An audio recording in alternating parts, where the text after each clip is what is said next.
Chapter 1503. Since they couldn't destroy them in the city, they would just go out and destroy them. Destroying the enemy in the wilderness was the specialty of the world's #1 cavalry army. Just like that, the 1st, 2nd, 3rd, and 5th divisions received their respective missions. Tian, who left the most boring task of defending the city to the 5,000 men under his direct command, the reinforced regiment which was under his command. After being angry for the past few days, they needed to vent their anger. Tian, who called the 4 division commanders over and said in front of them, "I've given you a chance. If you can't stop these 30,000 enemies, then you don't need to stay in the position of division commanders and become a joke to others."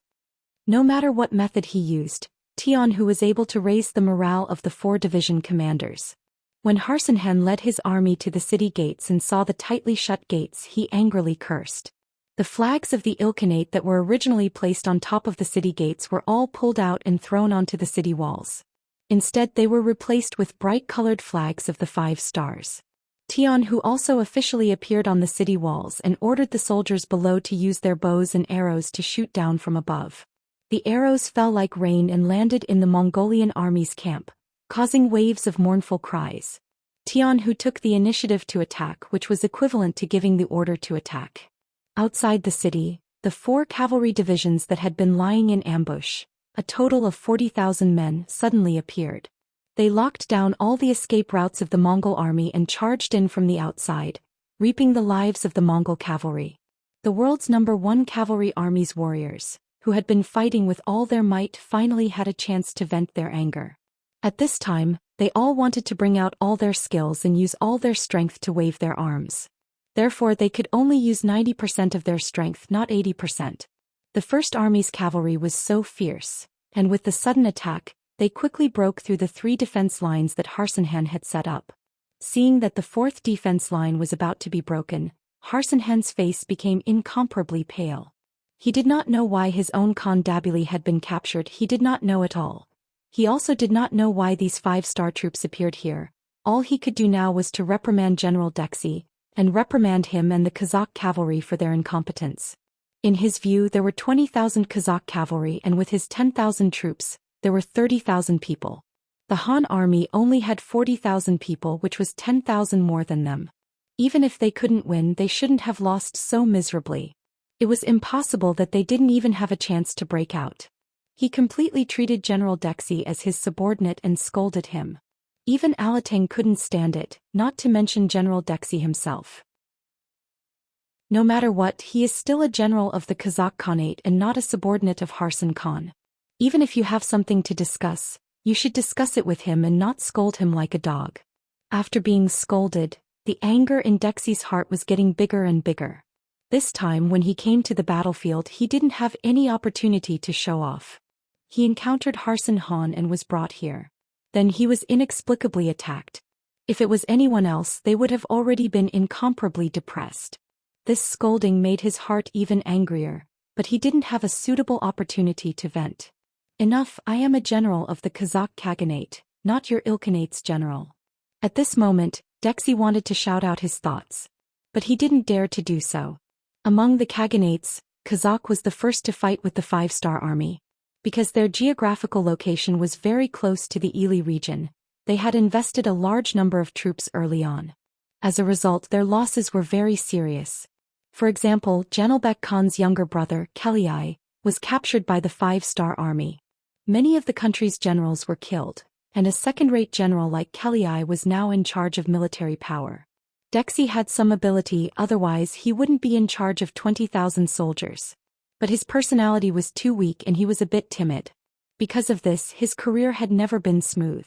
This time he came to support the Ilkhanate because there were no generals in the Khaganate, which gave him the opportunity.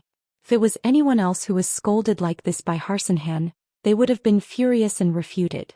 But Dexy didn't have such courage, and this naturally had a lot to do with his personality. But this didn't mean that he wasn't angry. When he left the Great Khan's tent and returned to his own tent, the more he thought about it, the angrier he became. When he heard how brave the 5-star army was and how it was only a matter of time, he couldn't see the slightest future. It was also at this time that the guard captain Wang Yanhong proposed to him to surrender the 5-star army. This was because he understood Dexy. He knew that this person's personality was weak, and that he was indecisive when doing things. If it was any other general, the guard captain wouldn't dare to be so direct. And after he said this, Dexy didn't have any intention of blaming him. On the contrary, he was quite hesitant. "General, we can't wait any longer. The battle during the day was all because of the terrain. There wasn't enough open space, so the 5-star army couldn't display their abilities in a large-scale battle. This is why we were able to hold on for the day.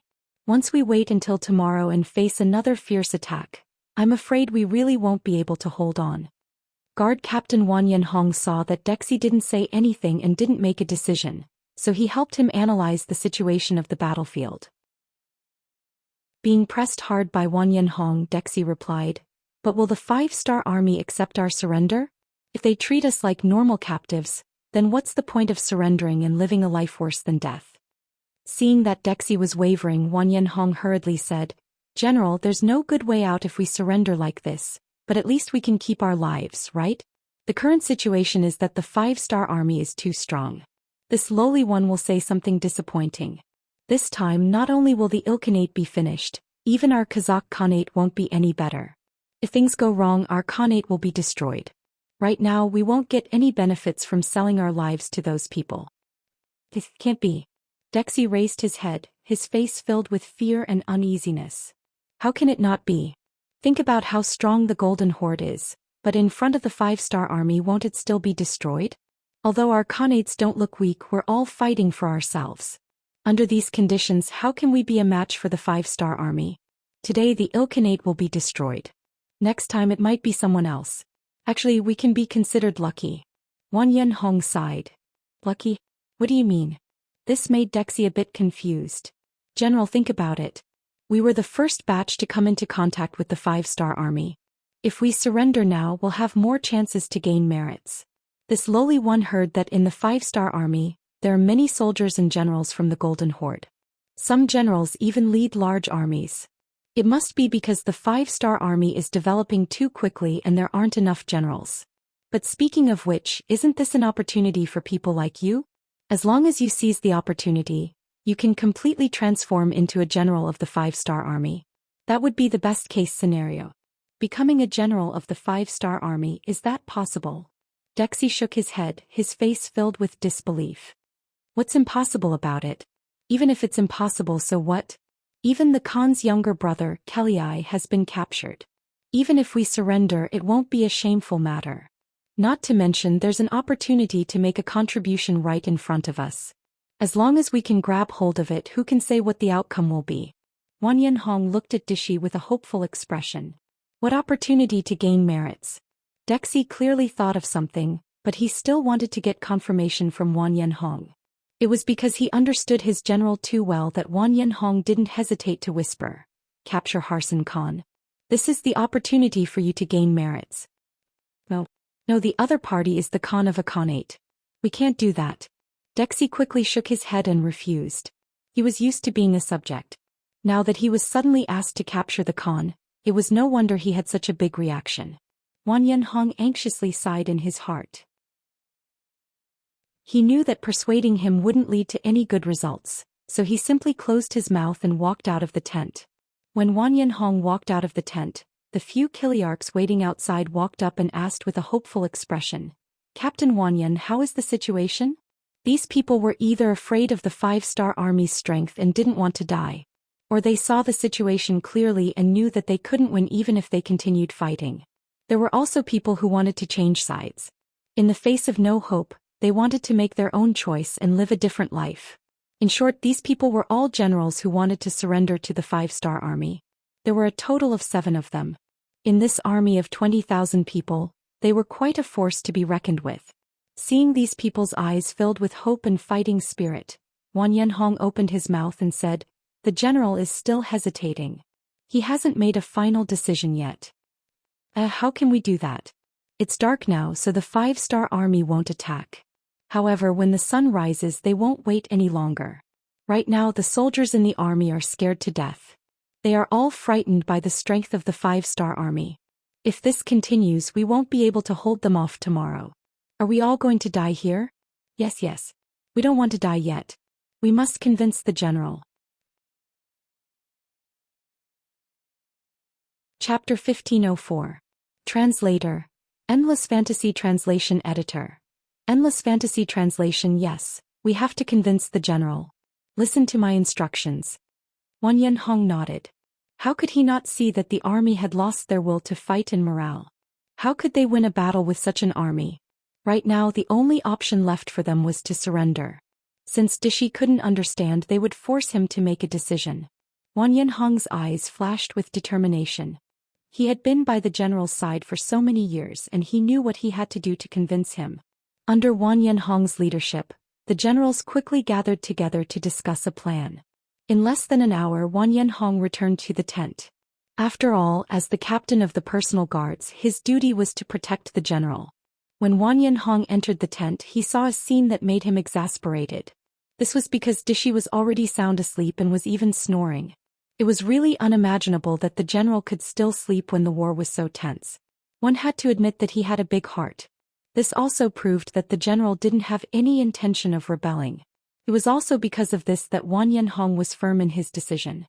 He turned and walked out of the tent. He nodded to the few Kiliarchs who were waiting outside. In half an hour we will act according to plan. Wang Yanhong's plan was to try his best to convince Dishi.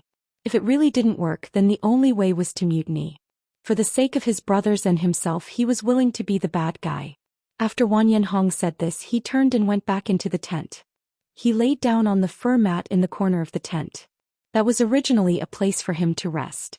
Not long after he lay down, there was a sudden shout from outside the tent. The noise was not small and it woke up Dishi, who was sleeping. What's going on? What's going on? Don't tell me the 5-star army is attacking overnight? Hearing Dishi's anxious shout, Wang Yanhong pretended to have just woken up and rubbed his eyes. He asked, "Who's making a racket outside?"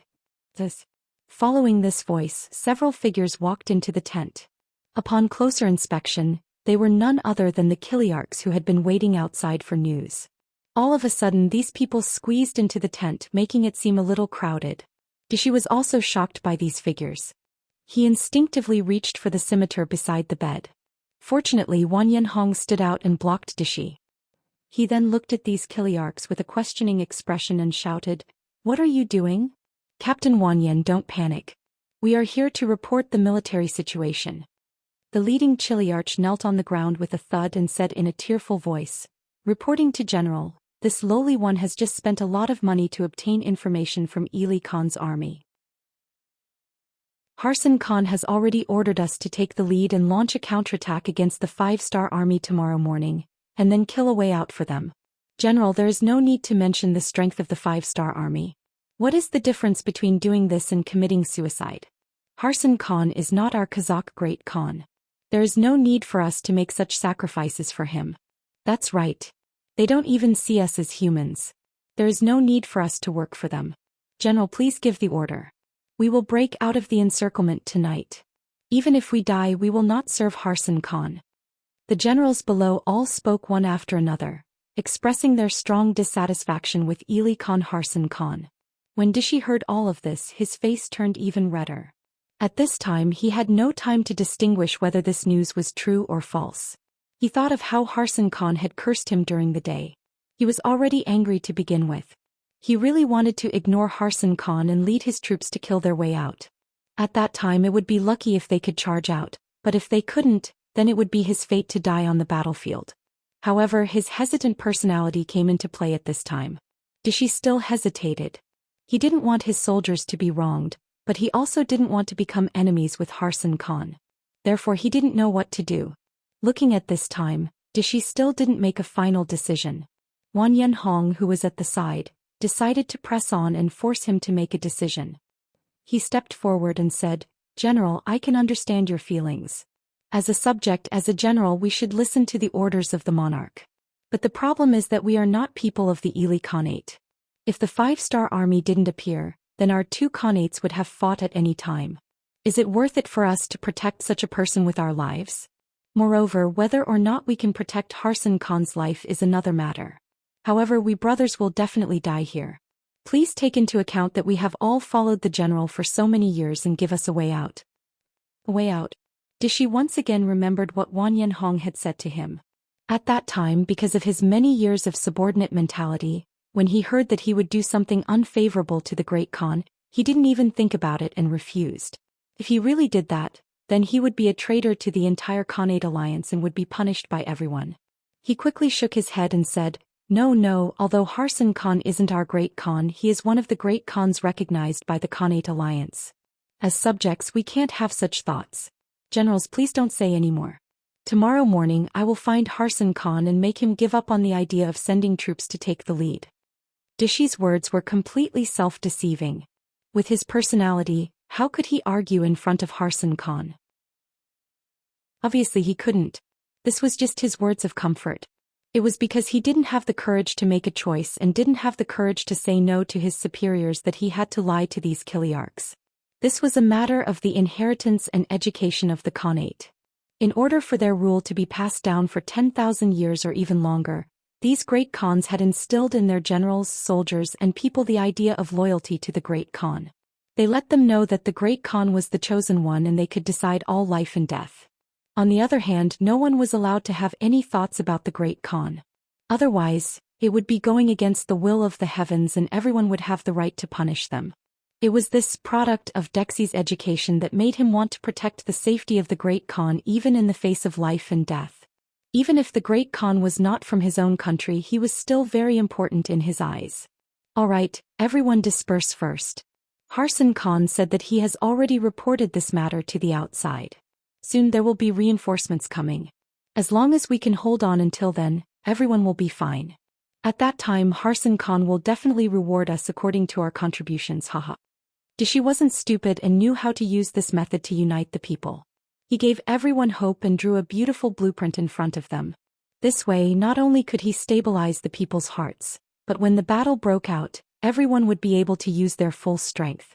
However, this kind of ordinary method was destined to fail today. Who didn't know that because of the sudden appearance of the 5-star army, they didn't have time to send people to ask for reinforcements. So where did this so-called reinforcements come from? They didn't know what happened here at all, okay? Seeing that Dishi still wanted to deceive them at this time, everyone's expression became unfriendly. Since this kind of persuasion didn't work, there was only one last method left. Thinking of this, everyone's gaze landed on the personal guard captain Wang Yanhong. Of course, Wang Yanhong knew what everyone wanted to do. To be honest, this was the last step. If there was any other method, he wouldn't want to do it. However, Dishi was so stubborn and didn't listen to anyone's advice. Thus, he could only resort to something like a mutiny. What are you all trying to do? No matter what, Dishi was still a commander of 20,000 people. When the atmosphere in the tent suddenly changed, he had a premonition that things weren't going well. His expression couldn't help but reveal a trace of panic. Sigh, General, why do you have to do this? Since you're thinking of going up and not giving us a way out, then you can't blame us. Wang Yanhong finally spoke. The moment he spoke, the 7 Kiliarchs in the tent rushed up like ferocious beasts and pressed Dishi, who had already touched the curved blade, to the ground. Previously, Wang Yanhong was blocking in front. Now that this personal guard captain wasn't there to help, Dishi instantly became a prisoner. No matter what, he was still a personal guard captain and was responsible for the general's safety. Wang Yanhong didn't have any intention of harming Dishi. He decided to hand this person over to the 5-star army to deal with. His current mission was to bring people to take down Harsan Khan. Taking advantage of the fact that the other party didn't know what was going on and wasn't on guard, he quickly took him down. Only then could he appear before the 5-star army as a meritorious subject. At this moment, Harsan Khan, who was 2 li away from the tent, didn't know about the mutiny below. At this moment he had already entered the land of dreams and seemed to be having a bad dream. He had a conflicted expression on his face. It wasn't until Wang Yanhong brought people to place the curved blade on his neck that he woke up with a start. Who are you people? What do you want? When he woke up and saw a bunch of unfamiliar soldiers standing in front of him, Harsan Khan instinctively wanted to shout. However, he immediately felt his vision turn black and was knocked out by a punch. The person who made the move was Wang Yanhong. He only knocked Harsan Khan out because he didn't want to cause any more trouble. Now that the people who should be controlled were under control, he personally said to a Chiliarch beside him, "I'll leave the matters at home to you guys. I'm going to the 5-star army's main camp now." "Captain Wang Yan, are you going to go personally?" The Chiliarch was a little nervous.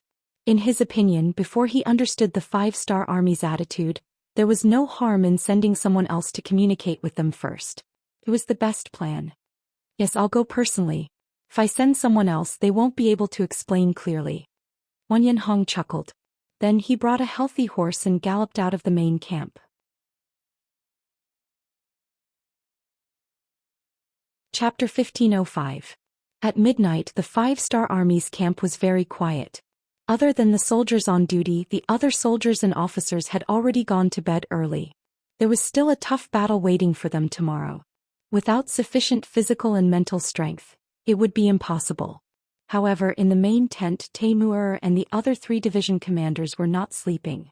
The four of them were glaring at each other, looking as though they had nowhere to vent their anger. The attack during the day wasn't very successful. Because the terrain was too narrow, the five-star army's few charges were limited by the terrain. They couldn't unleash their full potential. Not only that, they had nowhere to hide under the rain of arrows. As a result, nearly 1,000 soldiers died. Although less than 300 of them died in the battle, most of them were injured. Moreover, they could still return to the camp after treatment. However, to the world's #1 cavalry army, this was still a big blow. 40,000 against 30,000. They had the advantage in numbers and even launched a surprise attack. However, they didn't win the battle and even lost many soldiers. No matter how one looked at it, this was a humiliation. It was a slap to the faces of the four division commanders. The four division commanders, who were always chatty when they gathered together, fell into silence for the first time. They didn't even inform Tian Hu of this news. Otherwise, who knew what kind of thunderous roar they would face? Every division commander would have to bear a punishment first. This time, it could be said that the four division commanders had disgraced the invincible and undefeatable #1 cavalry army.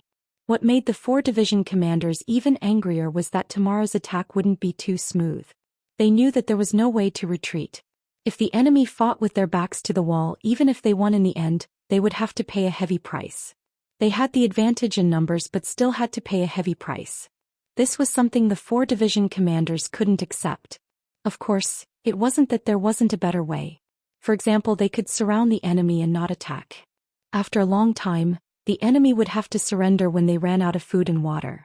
However, how much time would that take?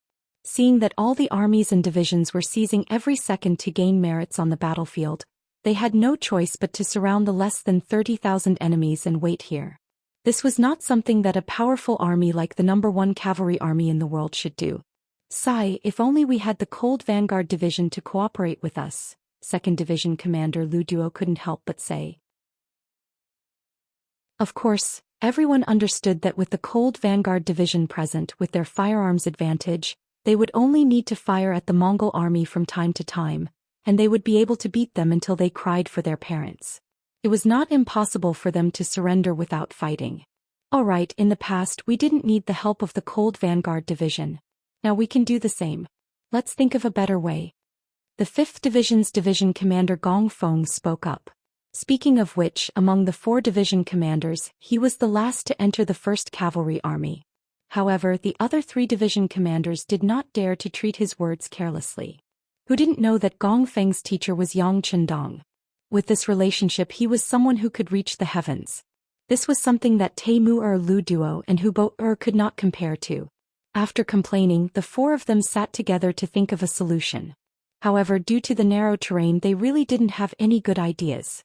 The greatest advantage of the 1st Cavalry Army was two. The first was their ferocious attacks. They were skilled in horsemanship and were good at using dual blades. Often they would be able to catch the enemy off guard and win from there. Secondly, they had the Big Dipper crossbow, which was a close combat killing weapon. This allowed them to win against many enemies despite being outnumbered. However, no matter which one it was, they needed to be in close combat with the enemy to be able to display their advantage. Once they were restricted by the terrain, their battle strength would be greatly reduced. This was also the reason why the 4 division commanders had such a headache. Sigh, if only the enemy would surrender. 1st Division Commander Taimur scratched his head and said with a silly look. His words also attracted the laughter of the other 3 teachers, which eased the originally oppressive atmosphere a little. However, everyone knew that it was impossible for the enemy to surrender. At least now was not the time for the enemy to see their true strength. Moreover, Harsenhan was still the great Khan of a country. How could he choose to surrender when he was not completely defeated? Unless it was a mutiny? Reporting. Just as the 4 division commanders were laughing and racking their brains to come up with a solution, the voice of the guard outside the door rang out. Reporting to the 4 division commanders. A person who claims to be Wang Yanhong broke into the camp and has been caught by our soldiers. However, he said that he wants to see the great general here. Broke into the camp? What do you mean? The 4 division commanders looked at each other. In the end, it was Gong Feng who made the decision. Bring him in. In a short while, Wang Yanhong, with his hands tied behind his back, walked into the tent under the watch of 2 5-star army soldiers. He saw the 4 division commanders sitting side by side. The moment he entered the tent, Wang Yanhong, who had been silent the entire time, immediately shouted, "What are you all doing? Is this the treatment for those who voluntarily surrender? If that's the case, then you can kill me." Wang Yanhong said preemptively. He wanted the teacher to snatch the person away. Only then would he be able to take the initiative in the following conversation. However, it was a pity that facing the 4 division commanders who had walked out of a mountain of blades and a sea of flames, their powerful auras still scared him, causing his body to tremble uncontrollably. All of this was clearly seen by the 4 division commanders. They knew that Wang Yanhong was trembling out of fear, but Gong Feng and the other 3 division commanders didn't take the initiative to expose him. This was because they were also very curious. What was Wang Yanhong doing here at this time? What did he mean by taking the initiative to surrender just now? Come, untie him and give him a seat. Gong Feng spoke on behalf of the 4 division commanders. The 2 guards weren't worried that Wang Yanhong would play any tricks. Which of the 4 division commanders in front of them wasn't a match for 100 or 1,000 men? Why would they worry about a surrendered general who didn't have a weapon? Immediately, the ropes were untied and a chair was placed in front of him. Even though he was still a bit scared, Wang Yanhong still forced himself to be calm and sat on the chair. Following that, his gaze swept across the faces of the 4 division commanders. The 2 guards had already retreated, leaving only 5 people in the large tent. In a situation where no one spoke, the atmosphere was a bit frighteningly quiet. This was especially true for Wang Yanhong. When he felt the pressure from the 4 division commanders who were filled with killing intent, it was impossible for him to pretend to be calm. Large amounts of sweat began to flow out from his forehead. Even though the weather at this time didn't exceed 10 degrees at night, Wang Yanhong still felt his body heat up and his heart was fluttering. Just when he felt that he couldn't withstand this aura anymore, Gong Feng spoke. It was as if a blazing sun shone on his body in the cold winter, causing him to feel warmth all over his body. "You're called Wang Yanhong? Don't be nervous. What did you mean by surrendering?" "Oh, this little one is called Wang Yanhong. I'm the personal guard captain of General Dexi sent by the Kazakh Khanate. This time I came here too." Wang Yanhong repeated what he had wanted to say in his heart. At this time he still kept a secret. He only said that if he surrendered, would the 5-star army accept them and how they would be treated. He didn't say that he had already controlled General Dexi and Harsenhan from the Ilkhanate. Wang Yanhong wasn't sure if the 5-star army would accept his surrender. If they couldn't accept it, then he would just fight. His principle was that if someone didn't let him have an easy time, then he wouldn't let them have an easy time either. Wang Yanhong's tone was probing. When the other 3 division commanders heard this, they all revealed an impatient expression. They thought that Wang Yanhong was negotiating with them. How could the world's #1 cavalry army allow a defeated army to negotiate with them? On the other hand, Gong Feng gave the other 3 division commanders a look to calm them down. Then he laughed and said, "Wang Yan, it should be a big surname. I wonder if General Wang Yanhong is related to it?" It had to be said that this was the benefit of studying. Gong Feng was Yang Qindong's student, so he naturally knew a lot. When he asked this question, Wang Yanhong's body shook and he lowered his head. Looking at this scene, Gong Feng's intuition told him that Wang Yanhong should be related to the Wang Yan clan. He laughed and said, "What? Is there something that you can't say?" "Oh no. Since the general has asked, there's no harm in telling you. Actually, my ancestor is the Wang Yan clan. We were defeated by the Kazakh Khanate and became their captives. Because my performance was good, General Dexi took a fancy to me and appointed me as the captain of the Kazakh Khanate." When Wang Yanhong spoke of this, he could clearly feel the heaviness in his heart. Although it was summarized in 2 simple sentences, he must have experienced a lot of things. Moreover, it should be very sad. When he heard this, Gong Feng's expression became better. His intuition told him that this should be a breakthrough that would greatly benefit their following work. Oh, so it's like this. It seems like we have more things to talk about with Brother Wanyan. At least we have the same enemy, right? The same enemy. Wanyan Hong's face was filled with confusion. Yes, the Kazakh Khanate is our common enemy. If you are willing, we can help your Wanyan clan take revenge. Gong Feng nodded solemnly and said, at that time, as long as we break through the Kazakh Khanate, we can save your suffering clansmen and return them their freedom. At that time, you Wanyan Hong will be the benefactor of the entire Wanyan clan, hehe. Of course, if you want us to do this, you have to show some sincerity. For example, help us deal with the enemies in front of us.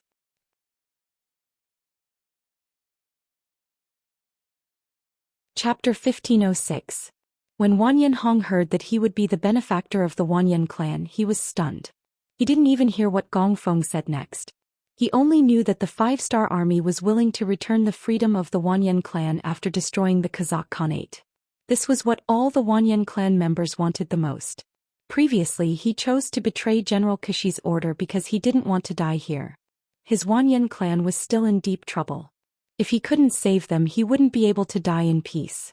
Although this goal was far away and he might not be able to accomplish it even if he survived, at least he was still alive. He could work hard for this goal and there was still hope. He didn't expect that this hope would become reality so easily. How could Wanyan Hong not be excited? How could he not do his best for the 5-star army to attack the Kazakh Khanate? Brother Wanyan, did you hear what I said? What do you think? Gong Feng looked at Wanyan Hong for a long time. Wanyan Hong didn't say anything. Instead, tears flowed from the corners of his eyes. Gong Feng couldn't help but urge him. Oh, I agree to all the requests of the 5-star army. As long as they can save our Wanyan clan members, I will do anything. Oh right, I have already controlled General Kashi, Harsenhan and the others. Now we just need to wait for the 5-star army to come and take them. Oh right, I also know of a small path that leads to the Kazakh Khanate's capital. It was a path that our Wanyan clan members often took. Other than us, no one else knows about it. After Gong Feng said that he could help the Wanyan clan, Wanyan Hong completely fell. He told them everything that he knew and the 4 teachers were all very excited after listening to him.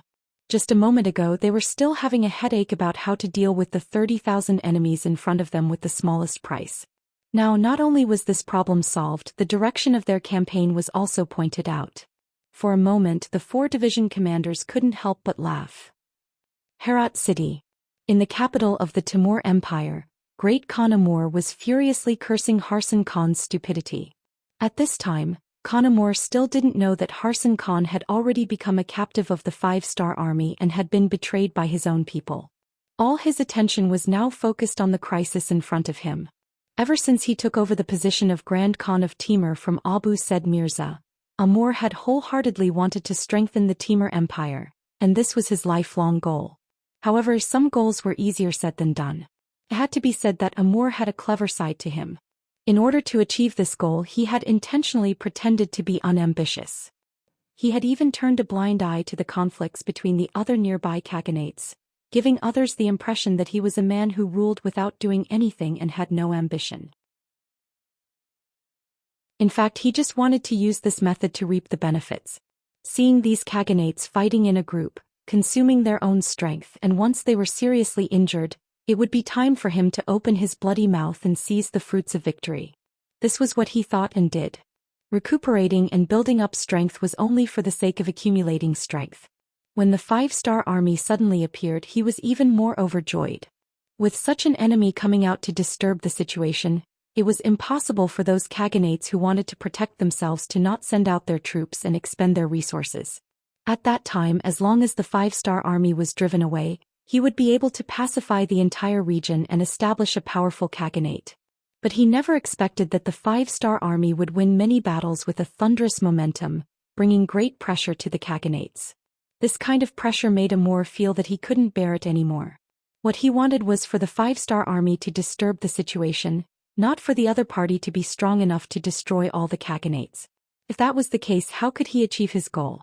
Gradually, Amur discovered that the 5-star army had become his #1 enemy. He had no choice but to change his strategy and began to unite more Khaganates to face this powerful enemy together. For this reason he felt pity for the two battlefields on the east and west. For this reason he sent 50,000 cavalry to each side of the battlefield. But even so, the situation on the battlefield was still not optimistic. They could only barely block the attacks of the five-star army. Thus he placed all his hopes on Harsan Khan. He believed that in order to protect his Ilkhanate from being destroyed he would definitely use as much strength as he could. This was why he allowed Harsan Khan to become the commander of the Western Front, leading 300,000 cavalry to fight against the five-star army. Before the war, Amur still held a rather optimistic attitude. No matter what, they still had the home advantage.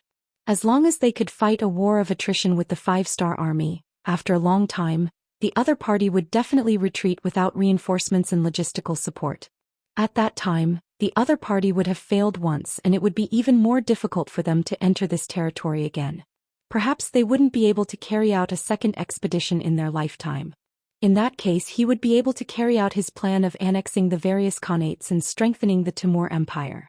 With 300,000 against 400,000, and with the defensive position and the advantage of being the host, the result of this war could be predicted. Just as Amur was looking at all this with optimism, bad news came one after another. First, the five-star army fought 100,000 against 100,000, entangling his main force. Next, the five-star army fought 30,000 against 100,000 and won, driving away Harsan Khan's troops, shocking many people. Then, the Norman Khaganate was destroyed by the five-star army through a sneak attack. This made Amur extremely shocked. He could not figure out how the five-star army did it. And now, an even more severe test was placed in front of him. The five-star army actually changed the direction of their advance and headed straight for his Timur Empire. As the most powerful existence among the Khaganates, the Timur Empire was located in the middle of all the Khaganates. This was their advantage. They could suddenly dispatch troops to attack any Khaganate at any time. But at the same time it was also their disadvantage. They could dispatch troops to attack from any Khaganate. In the past, the Timur Empire was the dominant power. The other small Khaganates nearby only thought about how to curry favor with him. How could they think of attacking him? Therefore he was not worried. But now, with the appearance of the five-star army, they would not carry out their plan. When he heard that the five-star army had dispatched troops to the Timur Empire from the Ilkhanate and the Norman Khaganate, Amur was indeed frightened and angry. He was angry at the arrogance of the five-star army, but also worried about whether he could block the enemy's advance. Men, summon Great General Manjalatu. Amur, who was a little flustered, decided to do something. He couldn't continue to wait like this. Otherwise, not to mention that he wouldn't be able to realize his ambitions, whether he could establish a foothold in the world would become a very serious problem.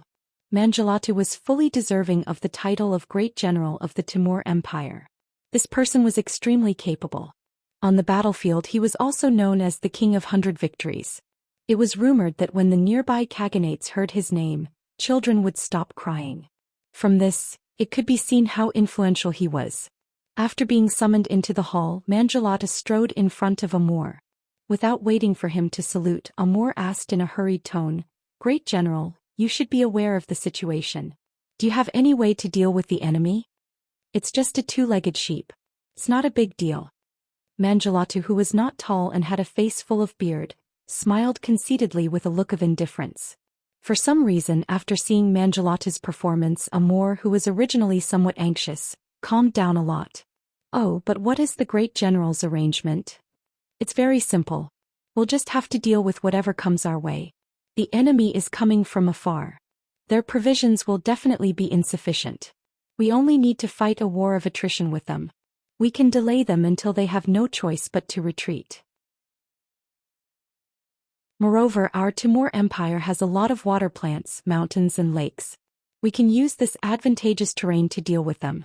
In short, we don't need to fight a big battle. Our main goal is to harass them. As long as we can hold on for a while, the enemy will have no choice but to consider retreating." Amur nodded in satisfaction after hearing this. However, he felt that the other party had not finished speaking, so he asked tentatively, "But I wonder if there are any other methods?" "Of course there are, Great Khan. We can send people to contact Bangladesh and provide them with gold and silver. Let them send troops to harass the rear of the 5-star army. When the rear is on fire, the 5-star army will not be able to fight a war of attrition with us here. At that time we can divert the trouble and stabilize the situation. Mangelata's face was full of confidence. Obviously he had already prepared for this. Good, this Khan has the great general's help. It's just a two-legged sheep. What is there to fear? So the 250,000 cavalrymen in the country will all be handed over to the great general. This Khan will wait for the good news of the great general's victory. Amur laughed and handed over the military power. Over the past few years, the Timur Empire had prepared a total of 350,000 cavalrymen, which was definitely a powerful force. Even when the Golden Horde was at its peak, the Timur Empire still couldn't compare to it. They still had to rely on the Cherkass people and the Alans to fight against the 5-star army. Just from this aspect alone, the Timur Empire was clearly a bit more powerful. After handing over everything to Mangelata, Amur waited for the final result. He was full of confidence in the great general.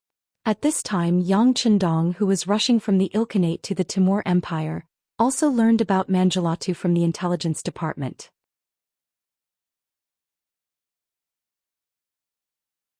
Chapter 1507. There was quite a bit of information that was sent over, all of it showing how troublesome and terrifying this person was. Even Yang Chendong felt that this person was a bit troublesome. He had a feeling that this person's existence would greatly hinder his great plan of unifying the Timur Empire. Inform Chushi to come down and meet me. After Yang Chendong threw down these words to Badao Jiang, who was accompanying him, he continued to look through all of the information related to the Timur Empire in his hands. He was considering a suitable path of advance. Right now, it wasn't only their army that was rushing towards the Timur Empire. Apart from the 4 divisions of the world's #1 cavalry army as well as the Russian division, all of the other 5-star army, totaling over 300,000, were converging here from all directions. There was no need to talk about the world's #1 cavalry army. They had already taken down the capital of the Ilkhanate, Buli-Tuching, and were preparing to take a small path to the rear of the Kazakh Khanate. They were going straight for the capital, striving to open up a path there. This way they would be able to meet up with the 5-star army in the east. Once this matter was accomplished, it would be the same as opening up an important path for supplies. This would play a decisive role in prolonging the army's ability to fight. Even Yang Chendong didn't think that Tian, whose #1 cavalry army, would do this. When he received the telegram, he was excited for quite a while. Ahuli's Russian division was currently clearing out the remnants of the Allied forces in the Ilkhanate. After several battles, the Allied forces could be said to have suffered successive defeats.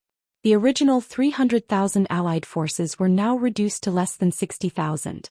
Ahuli, this valiant general, took responsibility for this matter.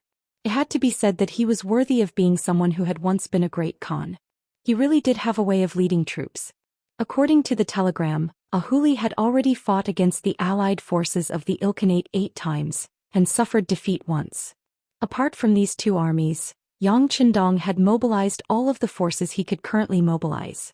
From this, it could be seen how much importance he attached to the Timur Empire. It could also be said that once the Timur Empire was taken down, the so-called Khanate alliance would be disbanded. What followed would be encirclement and suppression. This also meant that the Xianxia's territory had expanded by at least a third. And in order to achieve this goal, they had to get rid of the Timur Empire first. And if they wanted to destroy the Timur Empire, they had to get rid of Mandu Latu, who was a difficult general to deal with. Otherwise, if the army was really exhausted here and the provisions couldn't be transported up in time, once summer passed and winter came, they would only have one path left, which was to retreat. This also meant that all their previous efforts would be ruined in an instant. This was not something Yang Chendong could accept. In order to prevent things from developing in this direction, he had to attack fiercely and try to take down the Timur Empire in the shortest time possible. The Timur Empire's environment and landscape were very complicated. There were many deserts and there were very few places that were suitable for cavalry to fight. It was completely different from the time when they were dealing with the Golden Horde, where both sides appeared in a decisive battle. That was how they achieved victory in the shortest time possible. Shaking his head, he carefully looked at the map and some information, but he could not find a place or opportunity for the decisive battle. Yang Chendong could not help but sigh. It seems that we can only push forward slowly. I hope that Tianhu and the others can succeed and join forces with the East Army to solve the urgent need for provisions. In the 15th century, most of the land of the Kazakh Khanate was separated from the Golden Horde and became part of the Yuebi Khanate. Later, some tribes broke away from the Yuebi Khanate's rule and were called escapees, and gradually formed the Kazakh people. The Kazakh Khanate's territory was inhabited by nomadic Turkic people. It was because of this that they were a people that could fight and were also a people that liked to fight. The capital, Alchemy, was also built more than a decade ago. Although it was called a city, it was actually just a slightly larger market. There were some walls made of earth around the city. They were not high, only about 1 zhang high. In the end, it was just for show. Because if a war really broke out, they did not expect to rely on these walls to defend anything. At that time, they would rush out on horseback with all of their belongings. This also allowed them to move faster. Unless they were completely surrounded, it would be very difficult to eliminate them. It was because of this that the 5-star army on the East Front could not find the main force to engage in a decisive battle. More often than not, when they received the news, they would rush over empty-handed. In the end, they could only move forward bit by bit and were unable to join forces with Yang Qindong on the West Front. Relying on this kind of fast-moving method, the Kazakh Khanate's Jainurbek Khan was not afraid of the 5-star army's attack. As long as he received the news, he would immediately leave. When the other side missed, he would consider cutting off the 5-star army's supply line, thus forcing the other side to retreat and give up the territory that they had just occupied. This kind of strategy gave the 5-star army an endless headache. Before they could eliminate the other side's strength, it was impossible for them to occupy those so-called earth walls. This was because unless they were heavily guarded, they would face the other side's counterattack at any time. Thus, there was the possibility of being swallowed up. This was the biggest problem in dealing with the Kazakh Khanate. The 5-star army had outstanding bravery and elite cavalry, but they were still unable to deal with the other side. And all of this would change with the appearance of the 1st Cavalry Division led by Tianhu. With Wang Yanhong's help, the more than 40,000 brave warriors of the 1st Heavenly Cavalry Army set out from the Ilkhanate's capital, Tabuli Tuching, making a detour around the Timur Empire's territory, quietly cutting into the Kazakh Khanate's rear. Wang Yanhong was worthy of being a descendant of the Wanyan clan. He was extremely familiar with the situation in this area. The path that he pointed out was indeed unknown. Along the way, they didn't encounter any traces of enemies. According to what he said, they would be able to enter the Kazakh Khanate's territory in at most half a month. Then they would be able to reach Akimo City in 10 days. Then they would be able to secretly deal a fierce blow to Janibek Khan and eliminate as much of the other side's strength as possible. The next 25 days would be the most crucial period. Their tracks absolutely couldn't be discovered. For this reason, Tianhu took the initiative to send a telegram to Yang Qindong, requesting the 6th young master's help and cooperation. This was because apart from being discovered by the Kazakh cavalry, Tianhu was also worried that they would be discovered by the Timur Empire's cavalry. After all, that Mandaratl wasn't a good person. Once he discovered their tracks, he feared that the entire 1st Cavalry Division would face the grim situation of being surrounded from all sides. After receiving Tianhu's telegram, Yang Qindong ordered the army to attack from all sides in order to divert Mandaratl's attention.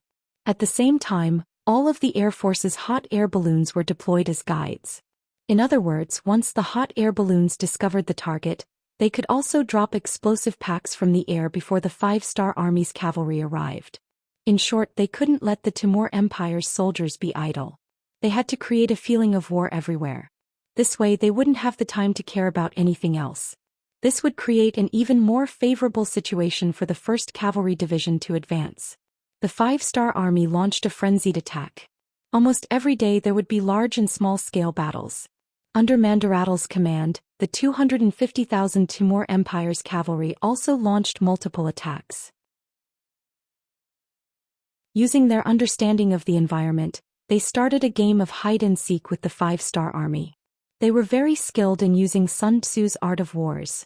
When the enemy advances, I will retreat. When the enemy retreats, I will disturb them. Just like that, half a month passed.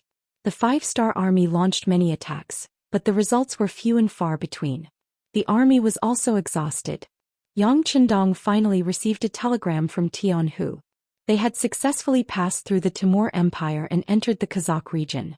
He ordered the army to retreat and find a safe place to rest and reorganize. After entering the Timur Empire, the five-star army's first attack ended. When the news of them stopping the attack reached the capital, Ahmet Khan Amur's face was beaming with joy. His frowning face for the past few months was swept away and he cheered a few times. On the same night, the entire capital fell into a carnival.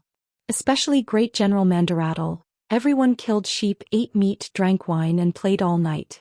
In contrast, the atmosphere in the five-star army's camps was somewhat gloomy. After attacking for half a month, the number of enemies destroyed was not even 10,000 cavalry. Moreover, the other side was already prepared. They had scorched the walls and cleared the field, so there was no harvest in terms of food. This was naturally rare for the five-star army. In the past, as long as they decided to attack, they would definitely gain a lot. This time it was the sixth young master who personally gave the order, but they still got such a result. Many people couldn't accept it. In the end, they could only comfort themselves with the excuse that even immortals would take a nap, and the sixth young master wouldn't be too difficult. Beta Persei had already returned to Yang Chendong's side with the Black Cavalry. In the past half a month he had been tormenting himself a lot, but unfortunately he couldn't touch the enemy's main force at all. When he finally found the enemy's figure, the enemy would drill into the mountains, making it impossible for him to chase after them. Beta Persei didn't like this kind of fighting method where he couldn't find an opponent at all. In the end he had no choice but to return to Yang Chendong's side. As soon as he returned, he heard the voices of the soldiers below. There were actually people who dared to doubt the young master. This was something that Beta Persei couldn't tolerate. He secretly called Qiu Vi, Dao Shao, Ba Dao Jiang and the other leaders of the Black Cavalry, and asked them to find those who were suspicious. He wanted to teach a few of them a lesson and punish them according to the law. But for some reason Yang Chendong found out about this matter. He called the Black Cavalry and stopped them in public. Their mouths are on other people's bodies. We can't interfere with what they think. As long as it doesn't affect the morale of the army, we don't need to care. At least whether they are right or not depends on the final result. Don't worry.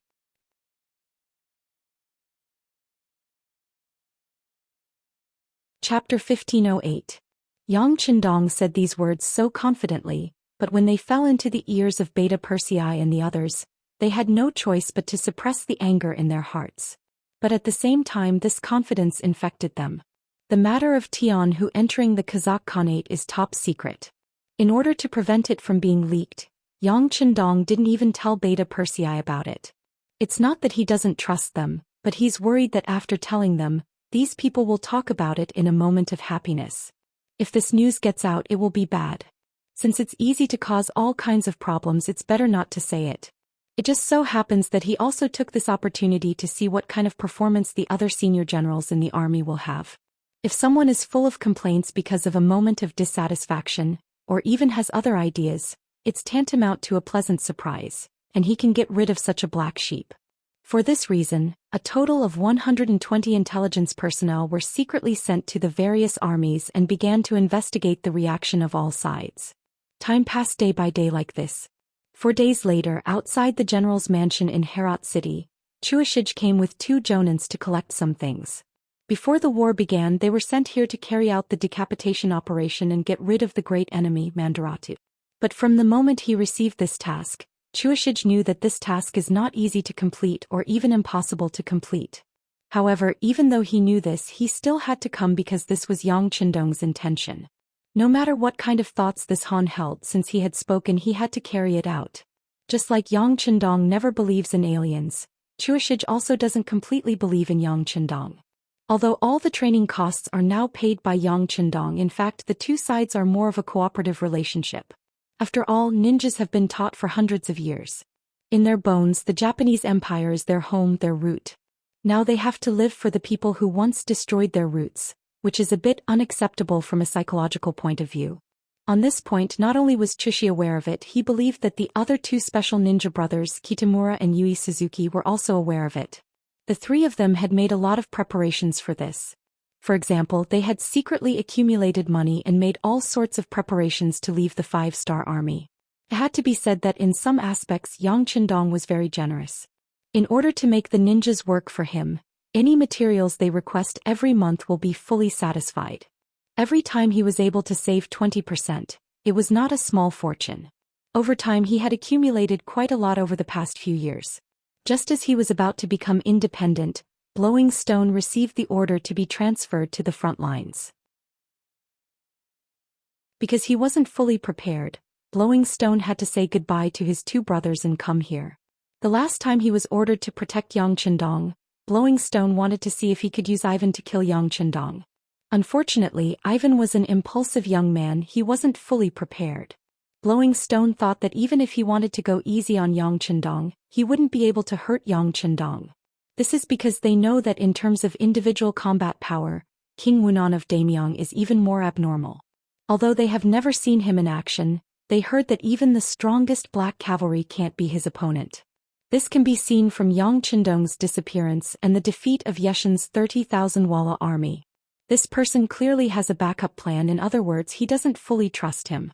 Thinking about how he almost believed that this was a good opportunity to make a move, Blowing Stone couldn't help but break out in a cold sweat. Of course, Blowing Stone didn't know that the reason why Yeshen lost was because he lost to Daikra, not because Yang Qindong was prepared.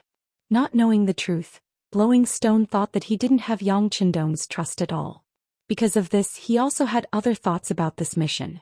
In his opinion, this was the method of that person driving the wolf to devour the tiger. To put it bluntly, if the assassination was successful, it would be best. It would help him complete the mission, but if Mandu Law 2 really died as the murderer, it would be difficult for Blowing Stone to escape Herat. In the end, he couldn't avoid death. On the other hand, if the assassination didn't succeed, it would be difficult for him to escape. In the end, he would still die.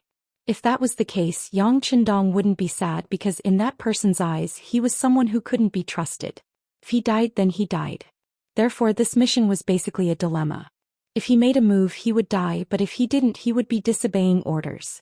Death was the only option, and this feeling made Blowing Stone very uncomfortable. He couldn't help but think of that person, the person who secretly contacted them. Maybe he should consider cooperating with that person, at least the result can't be worse, right? If their leader wasn't Yang Qindong, then Blowing Stone wouldn't have so much pressure. Others can't control his own fate. Thinking of the words that the man had hinted at, Blowing Stone had an idea. At this time they just walked around the general's mansion and Blowing Stone finally said, "The situation is clear. Is there any problem if we do it tonight?" "No problem." The two behind him replied softly. "Very good." When Blowing Stone said this sentence, there was a trace of unbearable expression on his face. Once the fight starts, these two ninjas who have followed him for many years won't live past tonight. But even if he knows this, he can't say anything. Just like how Yang Qindong doesn't easily trust others, he also doesn't dare to trust the ninjas under him. Who knows if they have been bribed by Yang Qindong all this time? Ninjas often choose a dark and windy night to make a move, which is more conducive to their actions. Tonight is a good night because of the clouds, there is no moonlight. And this is a good opportunity for the ninjas to show their strength. In the general's mansion, Mandu Law 2 was standing in front of the map in his study. Others are immersed in the great joy of defeating the 5-star army at the moment, but as the commander of the army, he didn't get carried away by the victory. Speaking of which, in this half-a-month's battle, the Timur cavalry did not gain any advantage. Instead, they lost more than 8,000 cavalry. On the contrary, according to the information they received, they only killed less than 1,000 soldiers of the 5th Astral Corps. This is a complete defeat. It was only because the 5-star army had become a scourge in everyone's eyes. Therefore, in many people's eyes, if they could stall the 5-star army until they couldn't win, it would be their victory. That was why there was this celebration. This battle made Mandu Law 2 more aware of the strength and sharpness of the 5-star army. But at the same time, it also made him feel that something is wrong. He had studied the past of the 5-star army before. This was an army that always had a clear goal when they attacked. Why would they fight randomly this time? The battle that had lasted for half a month seemed to be completely random. Even if it was him, he wouldn't command such a chaotic battle. At least they would try to test it, for example, if a lone army went deep into the capital to see if there's an opportunity to take the head of a general and so on. But the 5-star army didn't do this at all, they just kept attacking, retreating and advancing. This made Mandu Law too very puzzled, and he began to reflect on whether he missed something. Or the reason why the 5-star army did this is to hide something. But what are they trying to hide? This is the so-called abnormal thing, there must be a demon. The 5-star army doesn't play by the rules, this is what Mandu Law 2 can't figure out. And if he can't figure out the situation of the other side, then it's not impossible for him to suffer a loss or even die. Standing in front of the map, Mandu Law 2 didn't move for a long time, he was still thinking about any possibilities. He didn't believe that the commander of the Ross Principality who defeated the Golden Horde would make such a stupid move and attack without a goal. Often the more aimless the attack, the more likely it is that he is carrying out a secret plan. But what is this plan? On the map, Manjulatul slowly moved. Unconsciously he looked at the Kazakh Khanate to the northwest of the Timur Empire. He seemed to have thought of something. His hand involuntarily moved towards that direction on the map. Assassins, protect the general. It was at this moment that a sudden voice broke Manjulatul's train of thought, causing his original inspiration to disappear completely. It was completely disrupted by the shouts outside the door, and it disappeared without a trace. Outside the door the ninjas finally made their move. But just like what Yushi had imagined before as an existence second only to Great Khan Amur in the Timur Empire, Mandu Latu's safety was naturally the top priority, so how could he be easily assassinated? The 50 ninjas just arrived at the inner courtyard, but they were discovered by the guards in charge of the general's safety. In a short period of time the entire inner courtyard was brightly lit. In such an environment, it was no different from daytime. Without the darkness that the ninjas relied on, they were like tigers with their teeth pulled out. They lacked a deadly weapon to deal with the enemy. The 50 ninjas were surrounded in all corners, but none of them were waiting for death. This may have something to do with the education they have been receiving. Even if they die, they will die on the way and they will not choose to surrender. Without the cover of darkness, the ability shown by these ninjas is equivalent to ordinary elite soldiers. Under the siege of more and more Mongolian soldiers, one ninja after another died tragically in the inner courtyard. Some ninjas even closed their eyes after being stabbed several times.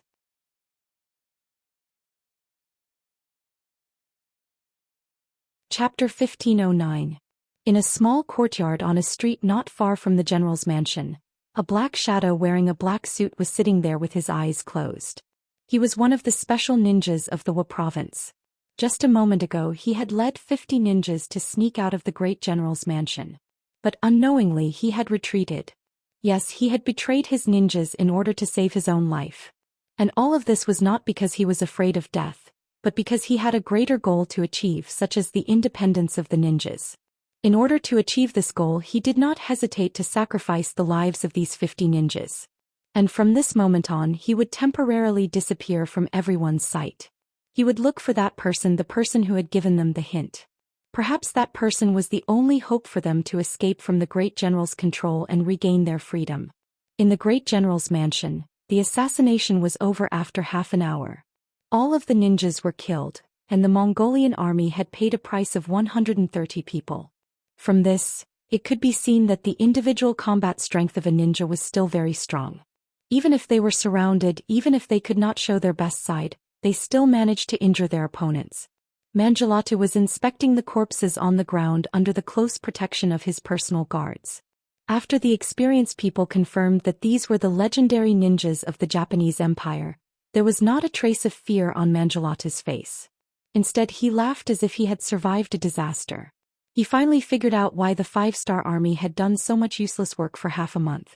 It turned out that this was their purpose. It was to make him relax his vigilance and create an opportunity for these ninjas. Fortunately he had always been careful and cautious, so he was spared.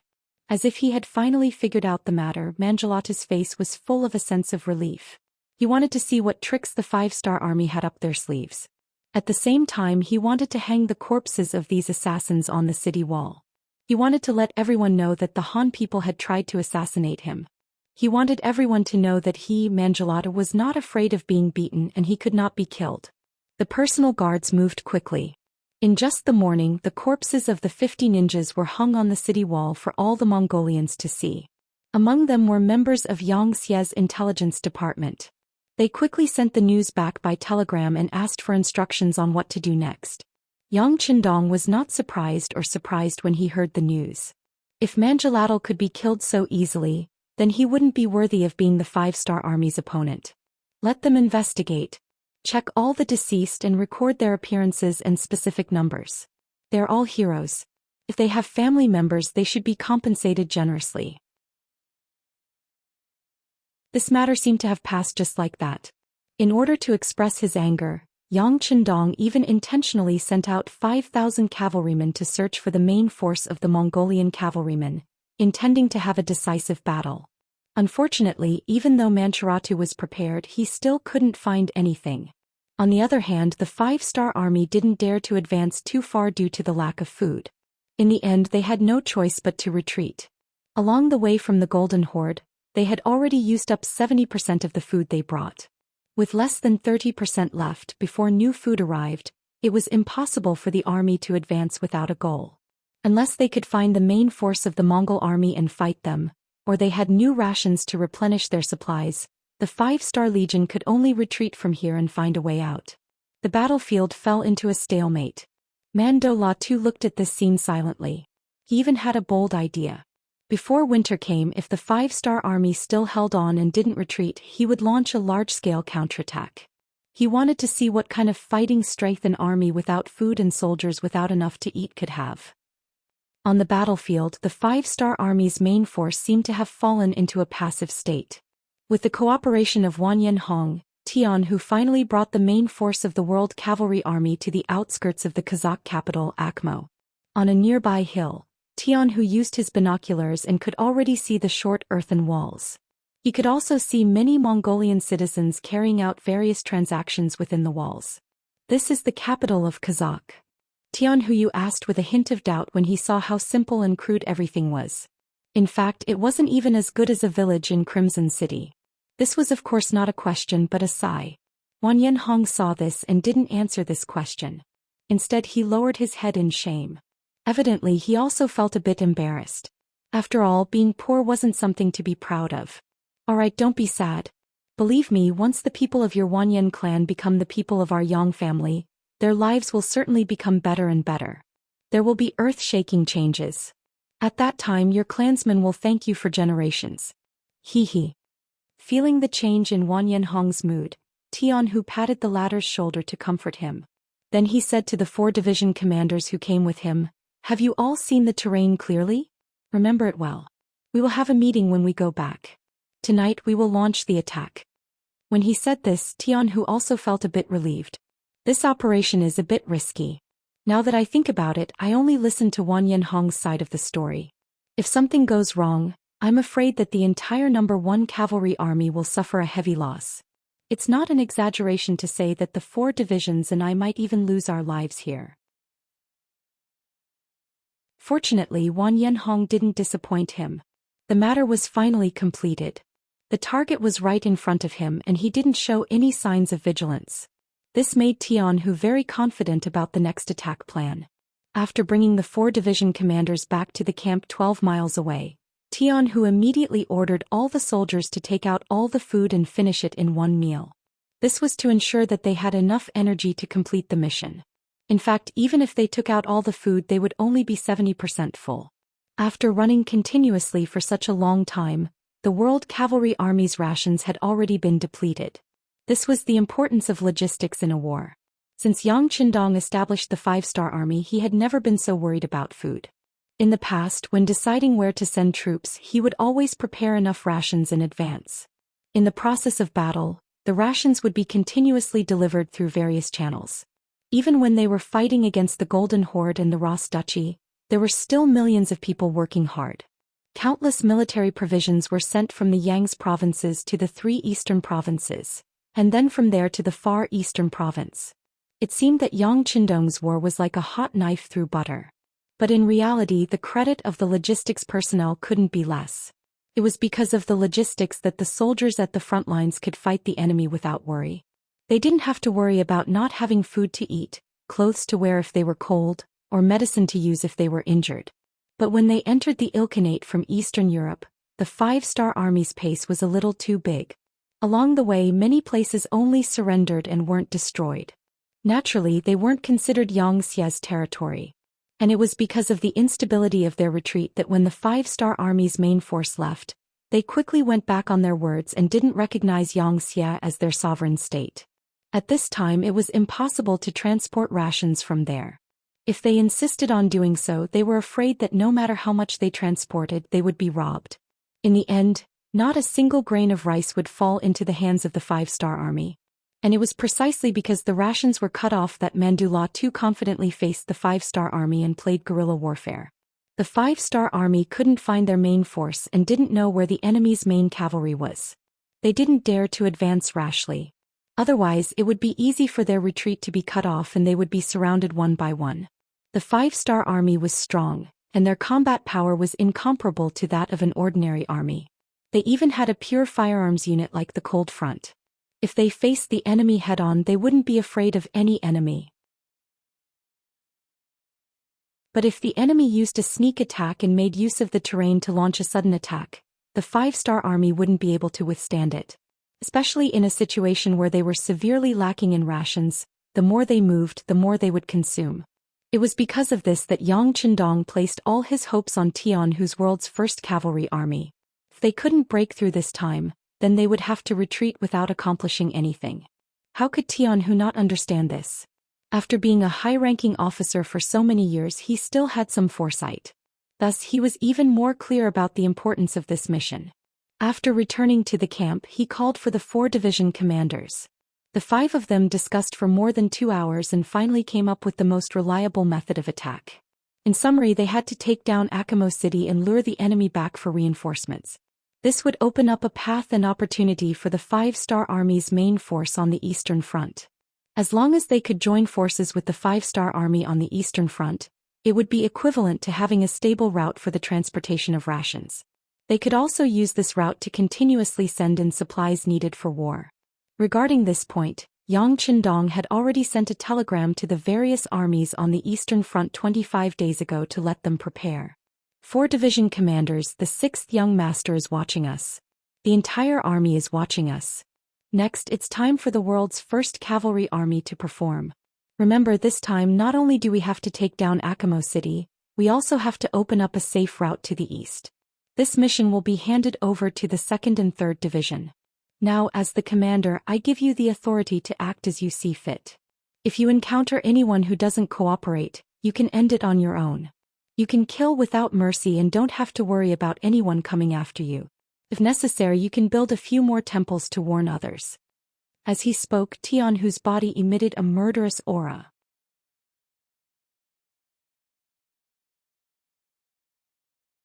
Chapter 15:10. 2nd Division's Commander Lu Duo and 3rd Division's Commander Hubo stood up and stood at attention. Rest assured, Commander. We guarantee that we will complete the mission. We promise to open the passage as soon as possible and meet up with our main forces in the east. Very good. Everyone go and prepare. Tianhu nodded in satisfaction. He was full of confidence in his cavalry. For hours after the meeting, more than 40,000 five-star army cavalrymen set off. They were only 12 kilometers away from their target. They did not take any measures to conceal themselves. After the order was given, the 1st Division's commander Taimu took the lead and attacked. For the world's #1 cavalry army, who were proficient in archery and horse riding, a distance of 12 li was nothing. They could guarantee that even if they were discovered by the enemy, they would not give the enemy any time to prepare for defense. In Akamo City, inside a huge yurt, this was Janabek Khan's residence. Compared to the previous days, his emotions were much more stable. This was because Mandu Latu had stopped the five-star army's attack on the Western Front. It was already the beginning of July. They only needed to hold on for 2 more months before winter arrived. If the five-star army still couldn't build up their defenses, then they could only retreat. This would give them time to rest and recuperate. Although it was not a victory since they could stop the five-star army's first attack, who could guarantee that they would not be able to stop the second? This at least gave the Khanate's coalition army, which had been losing, hope. It had a strong effect on the army's morale. This was something that could not be bought with money. Thinking that it would not be long before the five-star army left dejectedly, Janabek Khan had a smile on his face even when he was sleeping. And all of this disappeared because of the sudden tremors that came from the ground. The smile would never appear again. Report. Enemy. Enemy. The scouts on the periphery finally discovered the traces of the 5-star army. However, just as Tian Hu had predicted, the speed of the 5-star army's cavalry was simply too fast. By the time the scout returned with the news, the vanguard of the 1st Division had already arrived outside the city. They were only a stone's throw away from the earth wall. The scout's shout attracted the counterattack of the 500 Kazakh cavalrymen who were on night duty. They all came to the back of the earthen wall and used it as cover to shoot arrows outside. But to the brave warriors of the world's #1 cavalry army who were like ferocious tigers descending from the mountains, they were completely ignored. In addition, in the dark night, vision was limited to begin with. Many arrows were released, but they were all off target. Not many soldiers of the 5-star army were injured. The earthen walls were destroyed by the prepared soldiers of the 5-star army using the huge logs they brought. Without the protection of the earthen wall, the entire city of Akama was defenseless in front of the 5-star army's soldiers. Soon after, the sound of countless armored cavalrymen could be heard. At this time, Janabek Khan had just crawled out of his bed. When he heard the news of the 5-star army's attack from his personal guards, his eyes widened in disbelief. How could the 5-star army appear here? The Ili Empire to the east and the Timur Empire to the west. How did the 5-star army bypass them and arrive in front of him? What was going on? Could it be that these cavalrymen flew here? With all kinds of puzzlement in his heart, Janabek Khan escaped under the protection of his personal guards 15 minutes before the arrival of the 5-star army. Because he left in a hurry, he did not have time to take many things with him. Even his blanket still had a trace of warmth. The 1st Division's commander, Taimuro, was the first to rush into the Khan's tent. When he saw that there was no one there, he strode forward and touched the blanket. He frowned and said, "It's still warm. What a pity." Even the great Khan had fled without any resistance or counterattack, not to mention the Kazakh cavalry in the city. There were less than 10,000 of them, and in less than 2 hours of fighting in front of the more than 40,000 ferocious soldiers of the world's #1 cavalry army, they either died, fled, or surrendered. In the end, the 80,000 Mongolian civilians in the city were all captured and enslaved by the 5-star army. The battle went very smoothly. When Tian Hu walked into the Khan's tent, he was in high spirits. As he walked, he ordered, "Immediately find all the food in the city. Let the 2nd Division and the 3rd Division eat first. After that, let them set out the day after tomorrow. We must take advantage of the time when the enemy is unprepared to kill our way out. Also, call the 1st Division and the 4th Division over. We also need to discuss the issue of defending the city. This earthen wall is really not sturdy. We must immediately rebuild it and use everything we can, including the civilians in the city, to dig trenches. No matter what, before the army arrives, we must be nailed here like a nail." When he said this, Tian Hu's eyes were filled with determination. If the surprise attack on Akmo was the first step to success, then defending this place was the second step. It was also the most difficult step. Tian Hu could even imagine that once the enemy knew that there was such a nail in their heart, they would not be able to resist pulling it out. When Akmo fell, Janabek Khan only managed to escape with less than 1,000 Kazakh cavalry. When the news began to spread, Mandulato, who heard the news, immediately smashed the desk in front of him and shouted angrily, "Trash, a bunch of trash." After venting his anger, Mandulato calmed down and felt the threat. He did not know how the 5-star army had bypassed his front line. He had to find a way to eliminate them. He absolutely could not tolerate a fierce tiger lying by his side. He also could not allow the 5-star army on the east and west to converge. Otherwise, it would be the beginning of a disaster.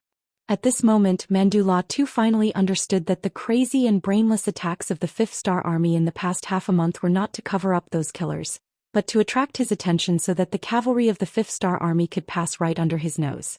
It had to be said that even though he was very careful, he was still careless and fell into the 5-star army's trap. Or it could be said that he fell into the trap of King Wunan of Daemyeong. Men, send out 80,000 cavalry. No matter what, we must capture Akmo City and kill all the 5-star army's cavalry there. Kill them all. After enduring for so long, Mandulato finally decided to reveal his fangs. His first target was the world's first cavalry army that was nailed into Akmo City like a nail. Once this nail was pulled out, the next target would be the 20,000-strong 5-star army's cavalry that was about to attack from behind and join the 5-star army on the east front. Manjilatal did not believe that it was only 20,000 cavalry. Could they really overturn the heavens? The same news also spread to the 5-star army's camp on the west front. At this moment, everyone knew that the 6th young master's actions had such a deep meaning. Some of the officers who had complained could not help but feel ashamed. For this reason, many officers actually knelt in front of the main tent and apologized to Yang Chendong in person. In response, Yang Chendong only arranged for Beta Persei to come forward and admonish them. He had already investigated and found that these complaining officers had the intention of thinking for the army. No one had any ulterior motives because of this. This did not cross his bottom line, so naturally he would not punish them too harshly. This was probably the effect of Gray's death. Although there were quite a few people who suspected that Yang Chendong was the culprit behind Gray's death, after considering that he had indeed done something that was not allowed by military discipline, coupled with his frightening arrogance in the later stages of his life, such a person's death was not worth pitying. Furthermore, although Gray had died, he had died fighting for the 5-star army in name. As a result, his family had received quite a bit of compensation. With this, they had both money and face, and no one would step forward to seek justice for them. On the contrary, what everyone needed to consider was that they could not easily make mistakes in their work in the future. For this reason, many officers who joined the army later went to check the military discipline of the 5-star army. This was very gratifying. Ely County. King Baoli's face was full of worry, and it lingered for a long time. Ever since his Prime Minister Syed Ali Alip had suddenly disappeared, all the pressure had been placed on him.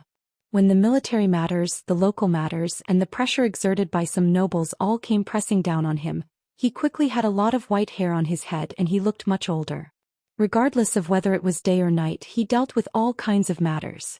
However, not only did he not manage to deal with them well, there were more and more of them. This was especially so when he heard that the 5-star army had entered his territory from the Kazakh Khanate. He felt that the pressure was about to completely crush him to the ground. Originally, he thought that with the appearance of the Timur Empire's great Khan, the Khanates would temporarily be united, and more Khanate alliance cavalry would enter his territory. His country would be saved. However, from the looks of it, he had underestimated the 5-star army. Or it could be said that he had overestimated the so-called invincible Khanate alliance. Truly a bunch of trash. He had the same sigh as Mandula Tuesday. When he heard that the 5-star army only had 20,000 cavalrymen, they had chased Khan Jani-Erb all over the place, causing them to lose most of their territory in a short period of time.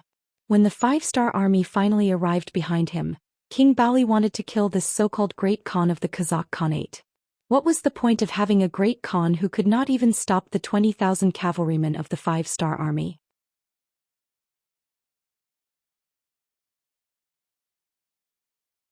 Chapter 1511.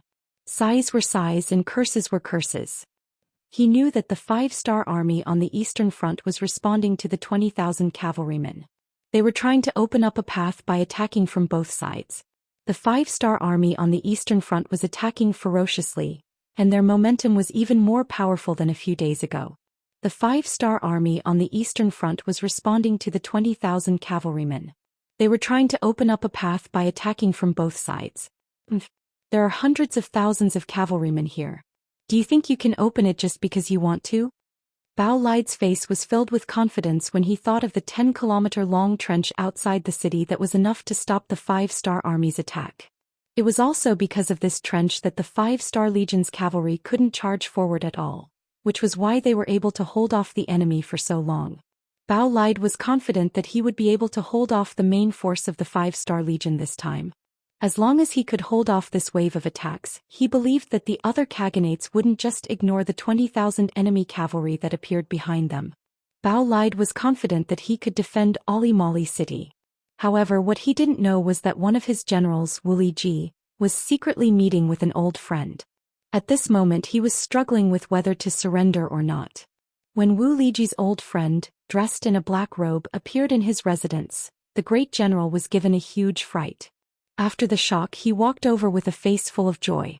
"Prime Minister, where have you been these past few years? We missed you so much." That's right, the person who came was Prime Minister Ali Pu. It had been almost 4 years since Yang Chendong had sent people to rob him. During this time he had been under the surveillance of intelligence personnel. He had been to Xianxia's Xichen city, Shishir and other provinces. It could be said that he had been moving around without stopping. These years of traveling had greatly broadened his horizons. Just like what Yang Chendong had said when he met him secretly, his so-called governance was just child's play. Under his governance, the nobles would still be high and mighty, and the common people would still live a life without hunger. Apu had once scoffed at this, thinking that Yang Chendong was just a braggart. At least from what he knew of history, there had never been any nation or country that could eliminate the privileges of the rich and powerful and allow all the ordinary people to live a prosperous life. For example, they did not lack food, clothes, and houses. In his opinion, no one could do this.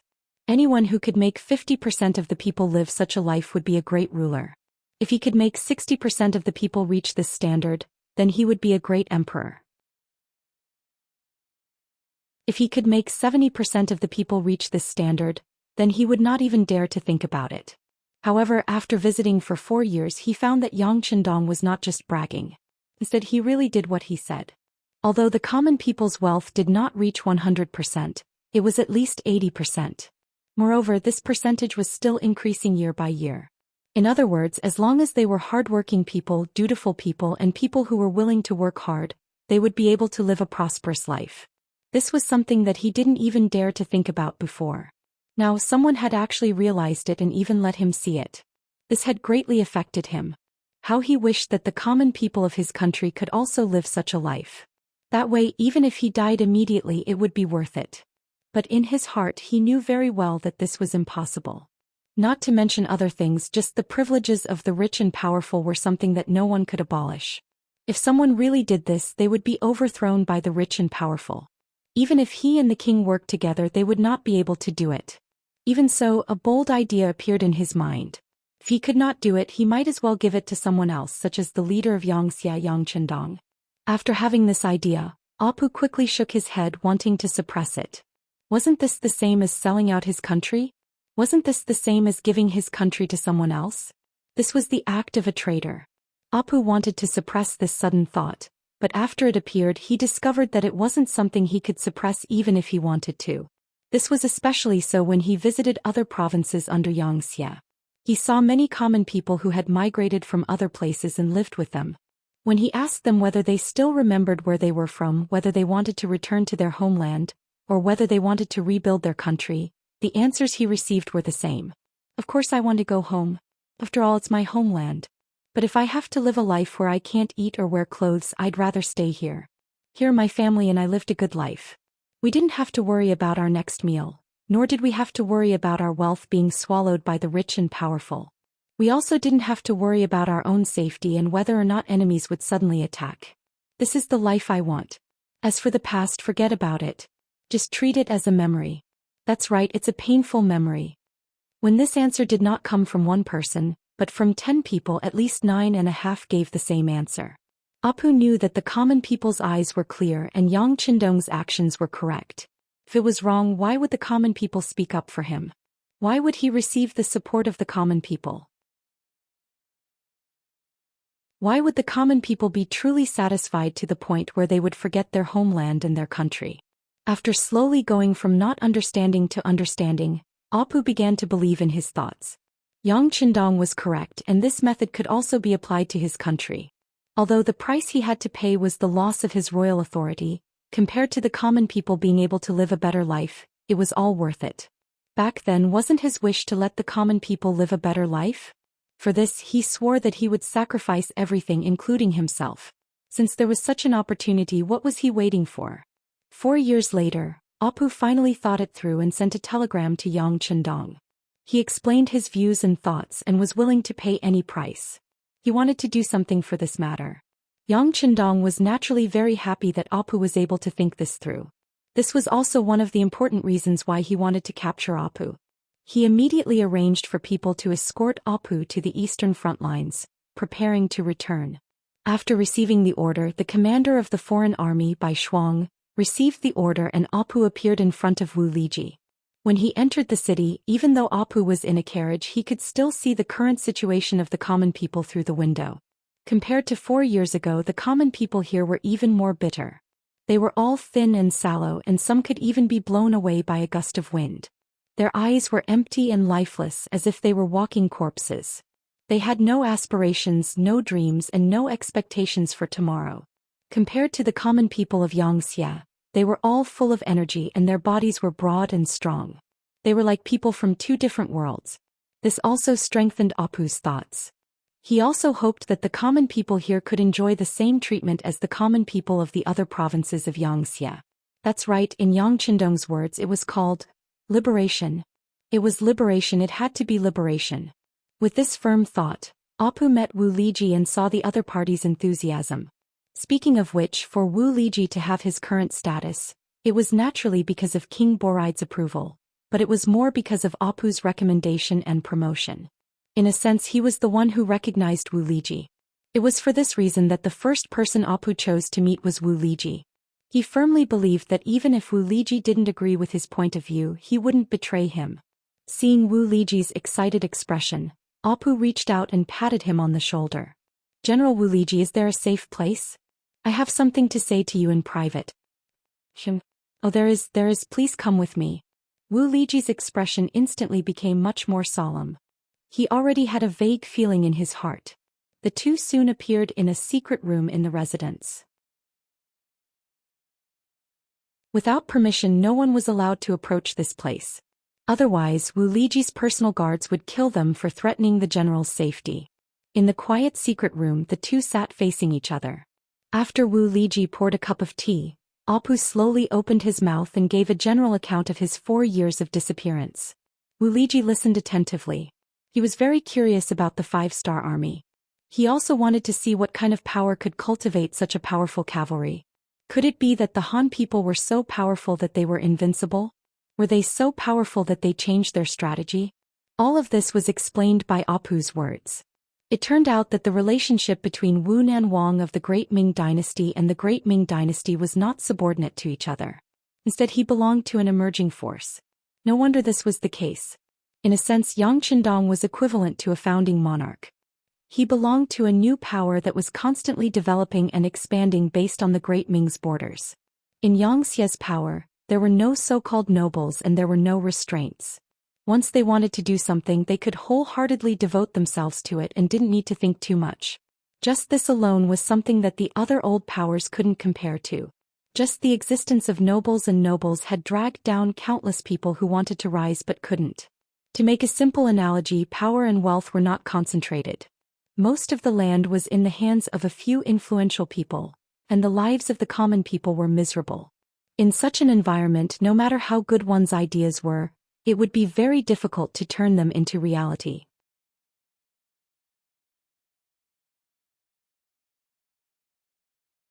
Chapter 15:12. The 5-star army didn't have such concerns right now, but no one could guarantee that they wouldn't in the future. Wu Liji also raised his doubts on this issue.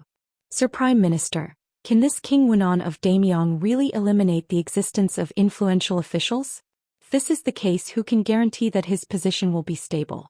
Without the support of influential officials, how long can his country last? Does he really have to rely on the common people? What a joke. The common people don't have their own consciousness. Once chaos breaks out, they won't be able to make their own decisions. All they can do is follow the script." Facing Wu Liji's impolite criticism, Alip didn't argue with him. In his opinion, whether or not Yang Qindong really could eliminate the existence of influential officials wasn't important. What was important was that he had already accomplished this. What was important was that the current King Wunan of Damyong was his enemy. What was important was that this King Wunan of Damyong had never shown mercy to his enemies. In this person's eyes, there were only 2 choices: surrender or be exterminated. There was no such thing as a sovereign state or an auxiliary state. "General Wu Liji, if you wish to discuss this matter, there will be plenty of opportunities in the future. Let's talk about the current situation first. Right now, the 5-star army's 2 armies are about to converge. Moreover, we are doing our best to stop Li Jing here. Do you think we can stop this great momentum? Facing Alip's sharp question, Wu Liji didn't avoid it. Instead, after thinking for a bit, he replied, "This time we might be able to stop them. However, the next time might not be the case. If the 5-star army is determined to achieve their goal, I believe we won't be able to stop them in the end." Good. Alip nodded in satisfaction. He originally thought that Wu Liji would refuse to admit it out of pride and face. Now that he had admitted to this point, the following words were easy to say. Yes, General Wu Liji's vision is indeed far. Even our so-called Khaganate alliance won't be able to stop the 5-star army's cavalry. Without sufficient financial support, without sufficient rear, food and reserves, our strength will only grow weaker and weaker. In the end, we will lose everything and be defeated here. In comparison, the 5-star army has an enviable rear. No matter if it is food, military equipment or soldiers, as long as they want, they can continuously supply us. Even if they eventually exhaust us, they can still exhaust us to death. Since that is the case, why do we have to wait until we can't hold on anymore? Why can't we make a decision earlier? This way we can sacrifice fewer warriors and commoners. This is a good thing to accumulate merit. Even if we take 10,000 steps back, even if we win this battle, what can we get? The Wunan of the Khaganates of Daimyong's territory. If that's the case, our strength will be greatly weakened. Even if the 5-star army doesn't swallow us up, I'm afraid that the nearby Khanate won't let us off. At that time, our citizens will become slaves. Is this what the general wants to see? Of course not. Facing Alip's aggressive questioning, Wu Liji hurriedly denied. Good, since that is the case, then is the general willing to surrender to the 5-star army? Don't worry, I have already spoken to King Wunan of the Great Ming Dynasty. He has also promised that as long as the general is willing to open the passage for the 5-star army to come in, and is willing to surrender and gain military merits, he can guarantee the general's absolute safety and partial rights and interests. At that time, your family will definitely be grateful for the correct choice you made. Many years later, you will also be proud of the choice you made today. Alip finally revealed the reason for his visit. These words were not only for the sake of Wu Liji and his family, but also for the sake of the citizens and warriors of the Khaganates. He didn't want his country to become a sacrifice. If that happened, he wouldn't close his eyes even if he died. Facing Alip's expectant gaze, Wu Liji didn't immediately make a decision. Instead he asked, "Minister, have you really traveled for 4 years and met countless citizens who surrendered to the 5-star army? Are they really living well?" "Yes, I can swear on my life." Facing this series of questions, Alip nodded solemnly. A glint flashed across his eyes. "All right, since that's the case, I'll do it for the sake of the safety of my people. Lord Prime Minister, just tell me what to do," Wu Liji said with a resolute and decisive tone. Just from this point alone, he was a righteous person with the citizens in his heart. After receiving Wu Liji's affirmation, Alip let out a long sigh of relief. He knew that his mission was half complete. He already had a plan for what to do next. When the time comes, the 5-star army's main force would also cooperate with him. Alip met with Wu Liji in private. Because everything was arranged by Xianxia's intelligence department, it avoided everyone's eyes and ears, so much so that Bao Lai didn't know about it at all. A day later, he received news that Wu Liji was seriously ill. After so many years of war, countless generals had died. Wu Liji had already secured his position as the #1 general. Now that something was wrong with his body, no matter what, as the king, he had to come and ask about it. 200 palace guards accompanied Bao Lai out of the city and arrived at Wu Liji's mansion. He also met General Korban, the man who was second only to Wu Liji in the army. "Oh, General Korban is here too." Bao Lai raised his head and asked. He nodded as a form of greeting and then walked into the room with only 2 guards. He saw Wu Liji lying on the bed. Wu Liji's face was pale and he looked seriously ill. There was a person in front of him with his back facing the king, who seemed to be saying something to him. The 2 guards shouted as soon as they entered the room, "His Majesty the King has arrived." Hearing her voice, Wu Liji forced himself to sit up. With his back facing her, he slowly began to turn around. At this moment, Bao Lai's gaze was completely focused on Wu Liji.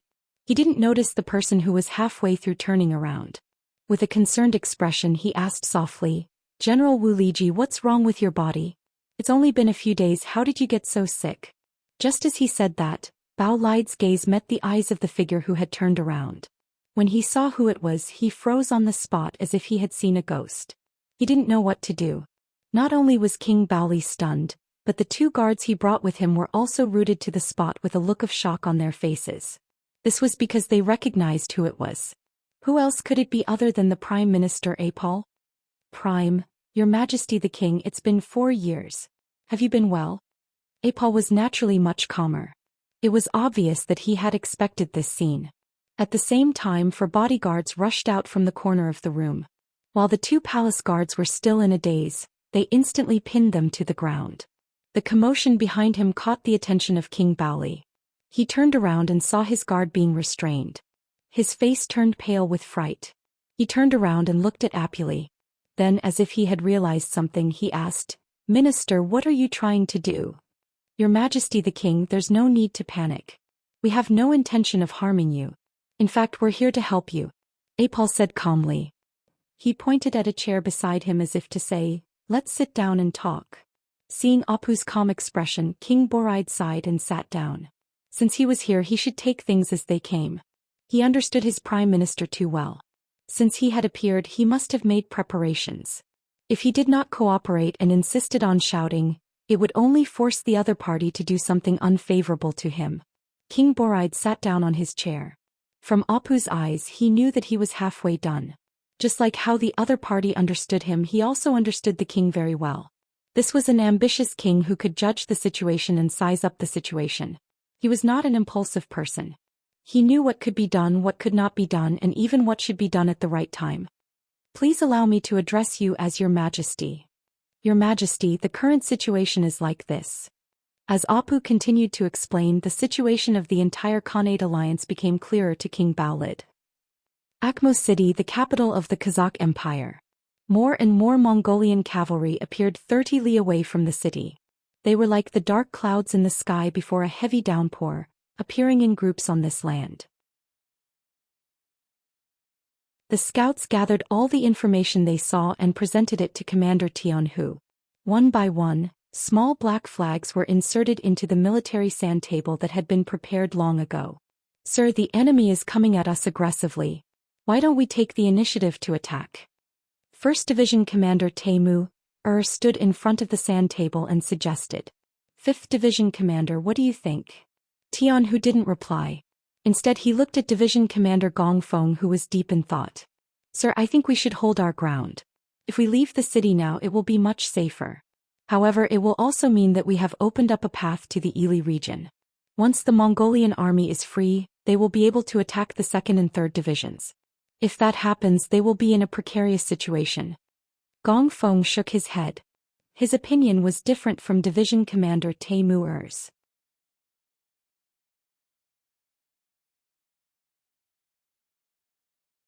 Chapter 15-13. This time, without waiting for Tianhu to ask, Teimur asked anxiously, "Defend? How? We only have about 20,000 men, but the enemy has 80,000.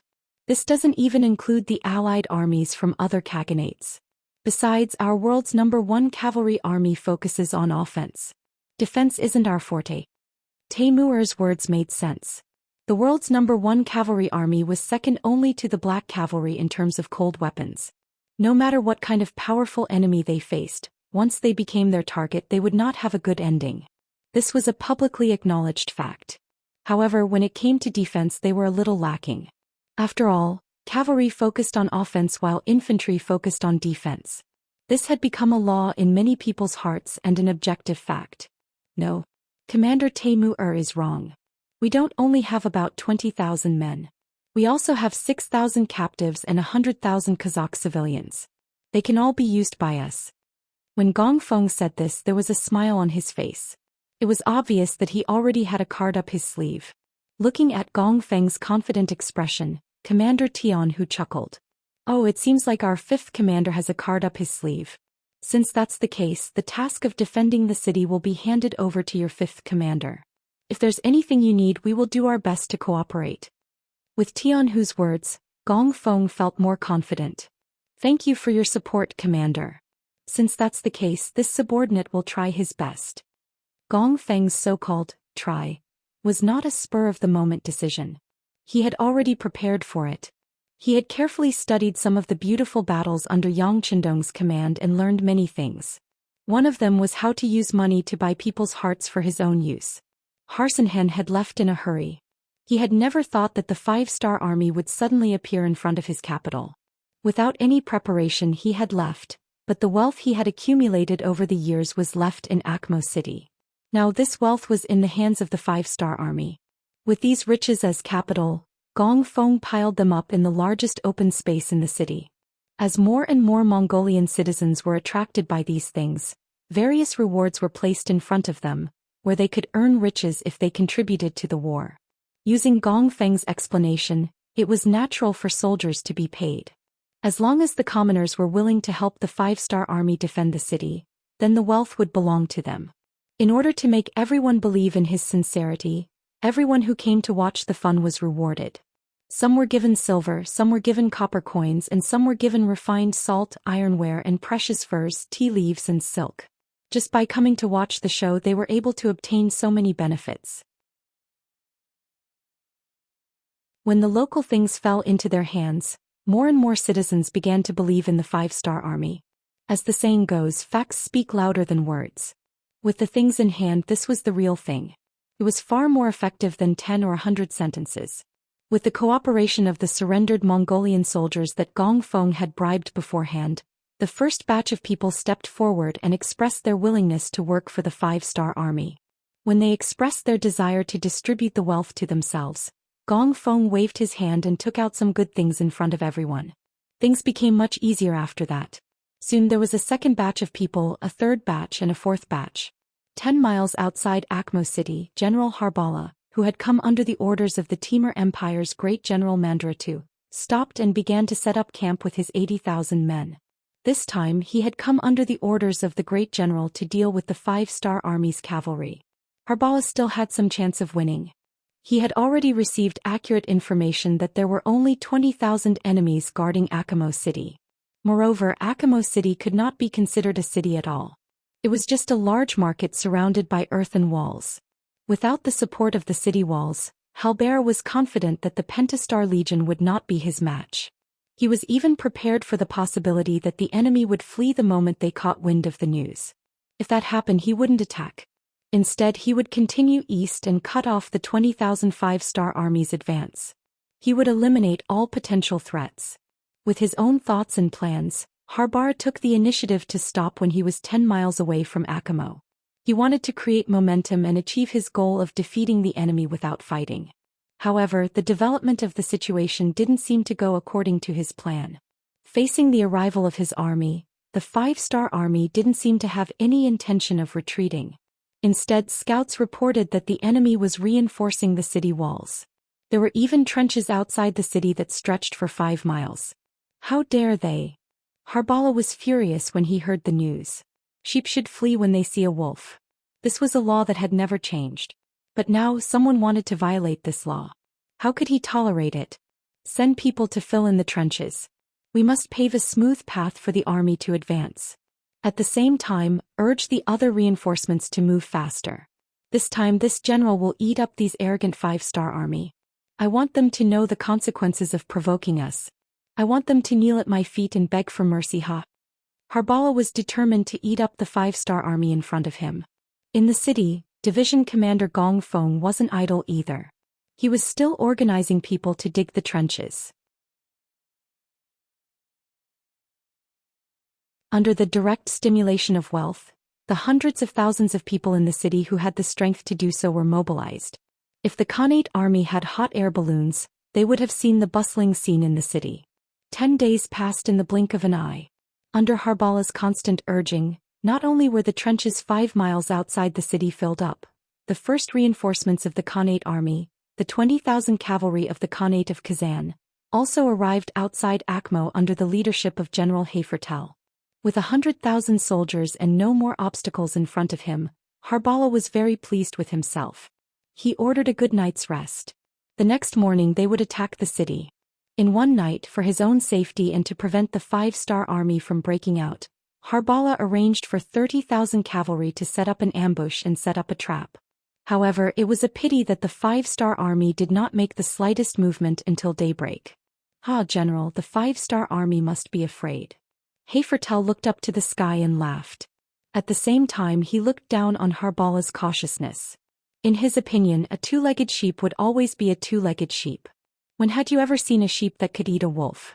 Knowing that he was being laughed at, Harbala ignored Immortal and ordered his 10,000 cavalry to charge.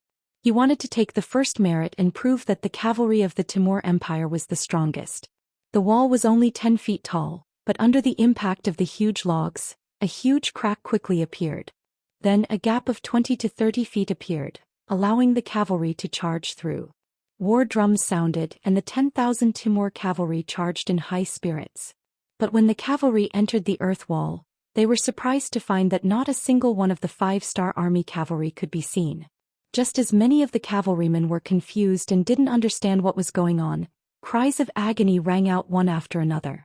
Many of the cavalrymen who were eager to contribute fell into the deep pits while charging and were stabbed to death by the sharpened logs that had been set up in the pits.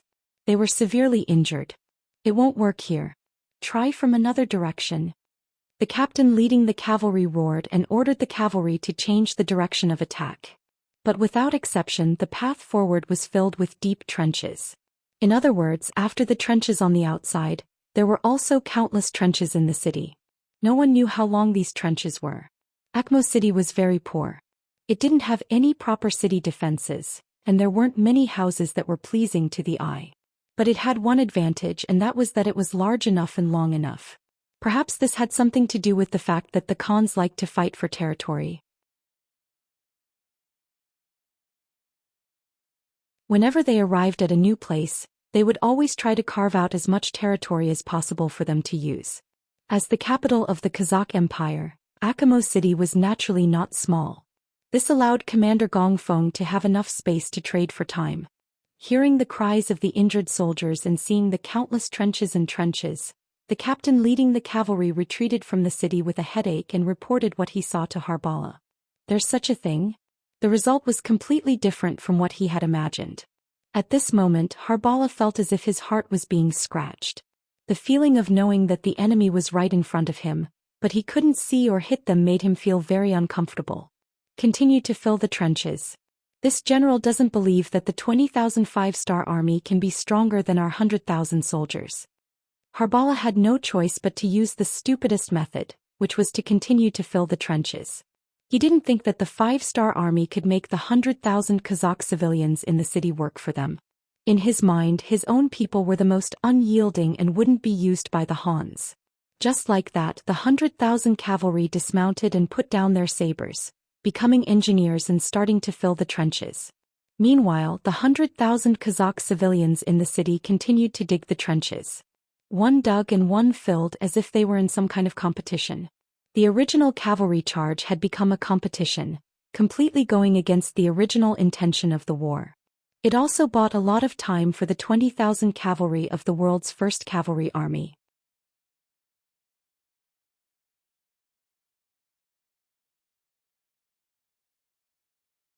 Chapter 15-14. The digging competition was still going on, and when Harbar put all the cavalry into it, the progress was noticeably faster. On the 13th day they could finally see the figures digging in the distance.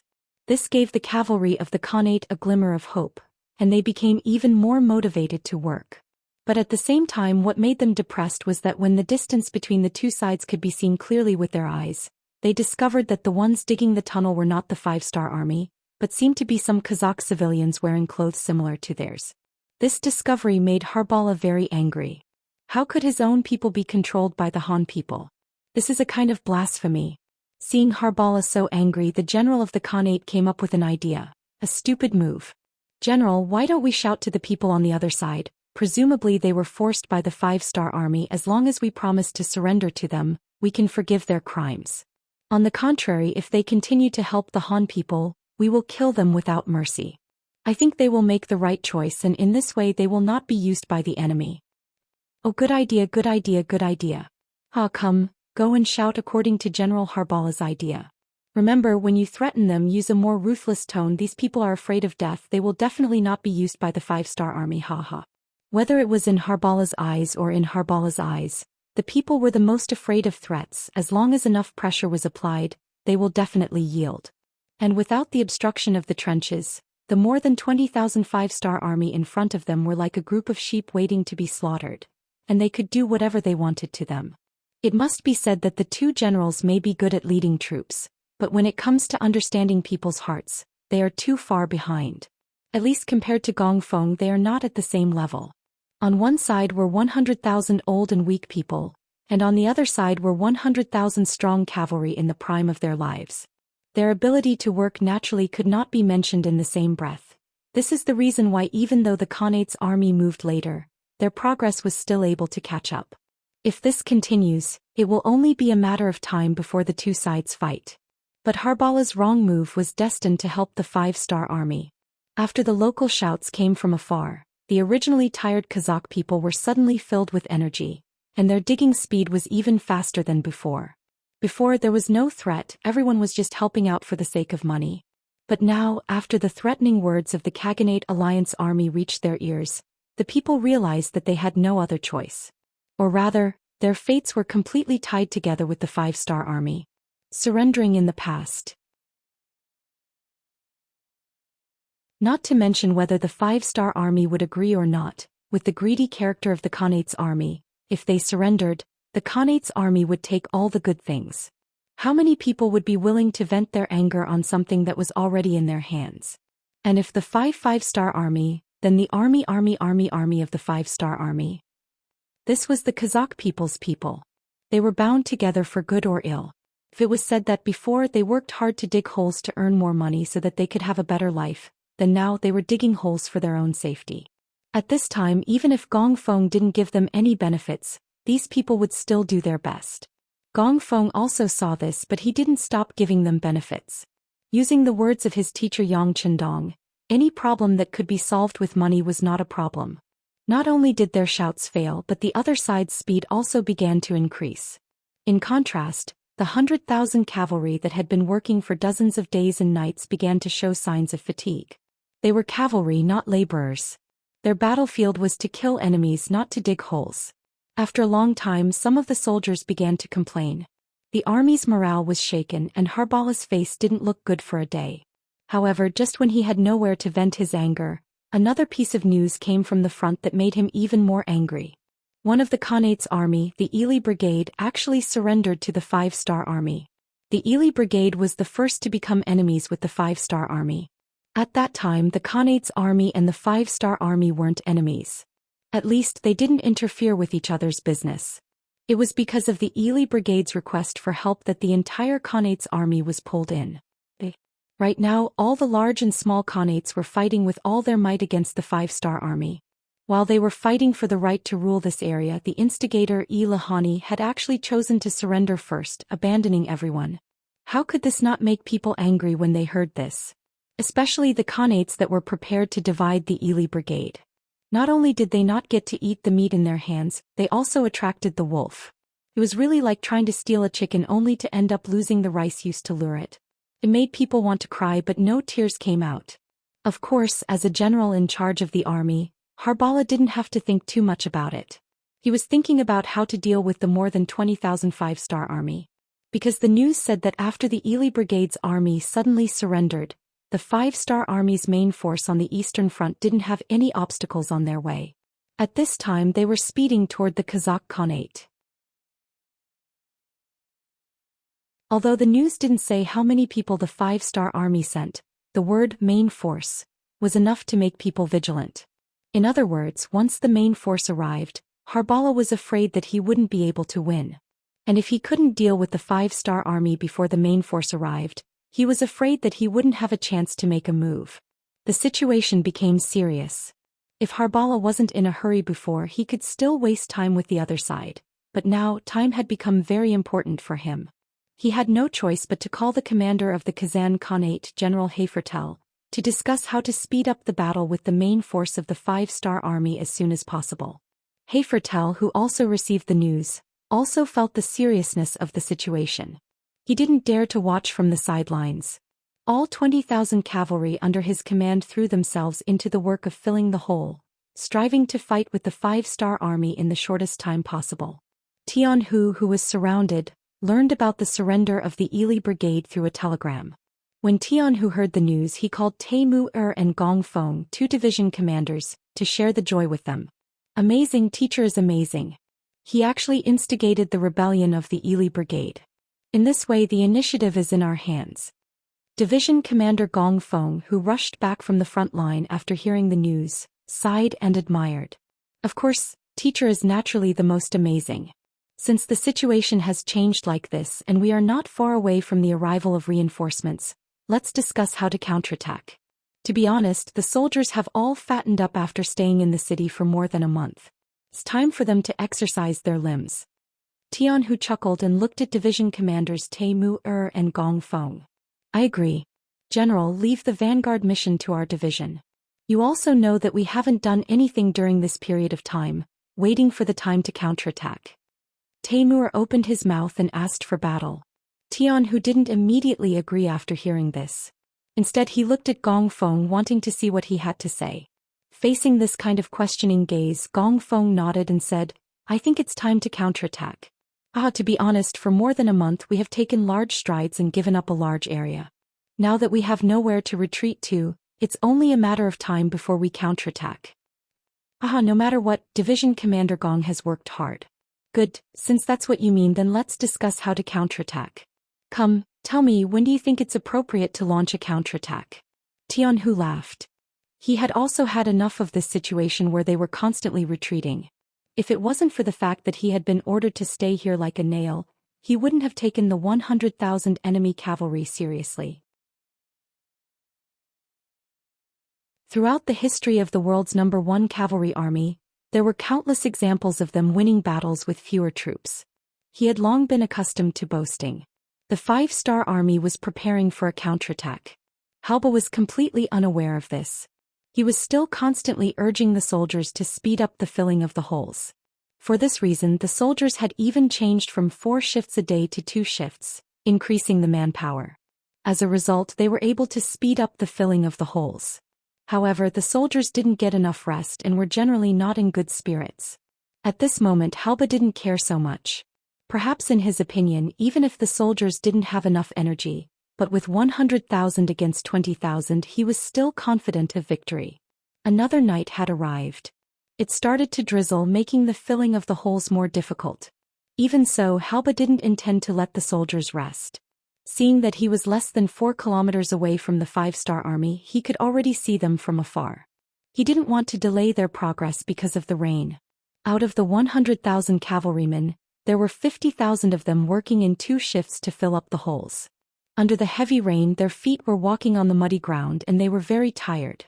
After a night, the sky started to clear up. Halba came to the front line and saw that the distance between the 2 sides had decreased from 4 miles to 2 miles. His eyes were filled with satisfaction. Very good, continue. In 3 days we can launch the attack. Looking at the Kazakh civilians 2 li away, Harbala swore in his heart that when he defeated the 5-star army, he would not leave a single one of them alive. He would kill them all. He wanted to use this opportunity to tell everyone what the consequences of going against the Khanate army were.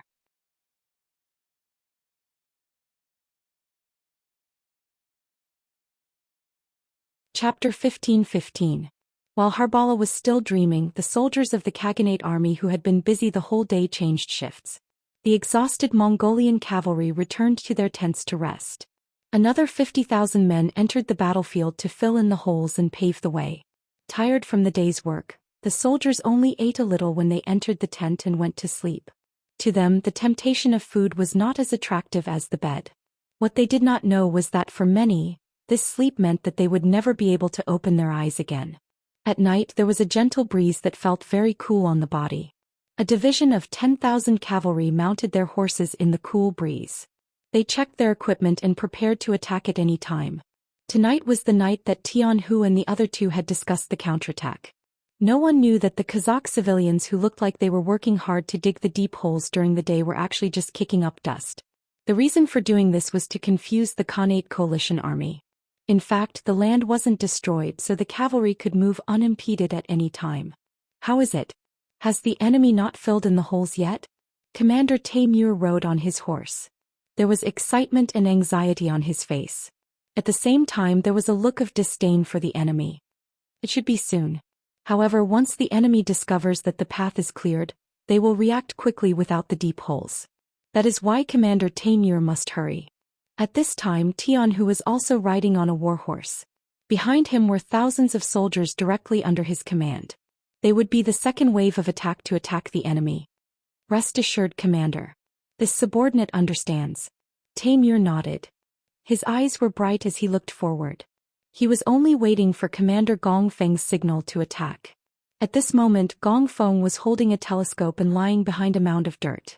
He was only about 60 steps away from the nearest enemy. At this moment, if he was discovered, the enemy would only need a wave of arrows to take his life. But even so, it still did not stop Gong Feng from risking his life to take the risk. He needed to have first-hand information. Once he discovered that the enemy had filled in all the deep holes, he needed to immediately send the signal to attack. This rhythm had to be grasped well. If they were late, the enemy would be on guard.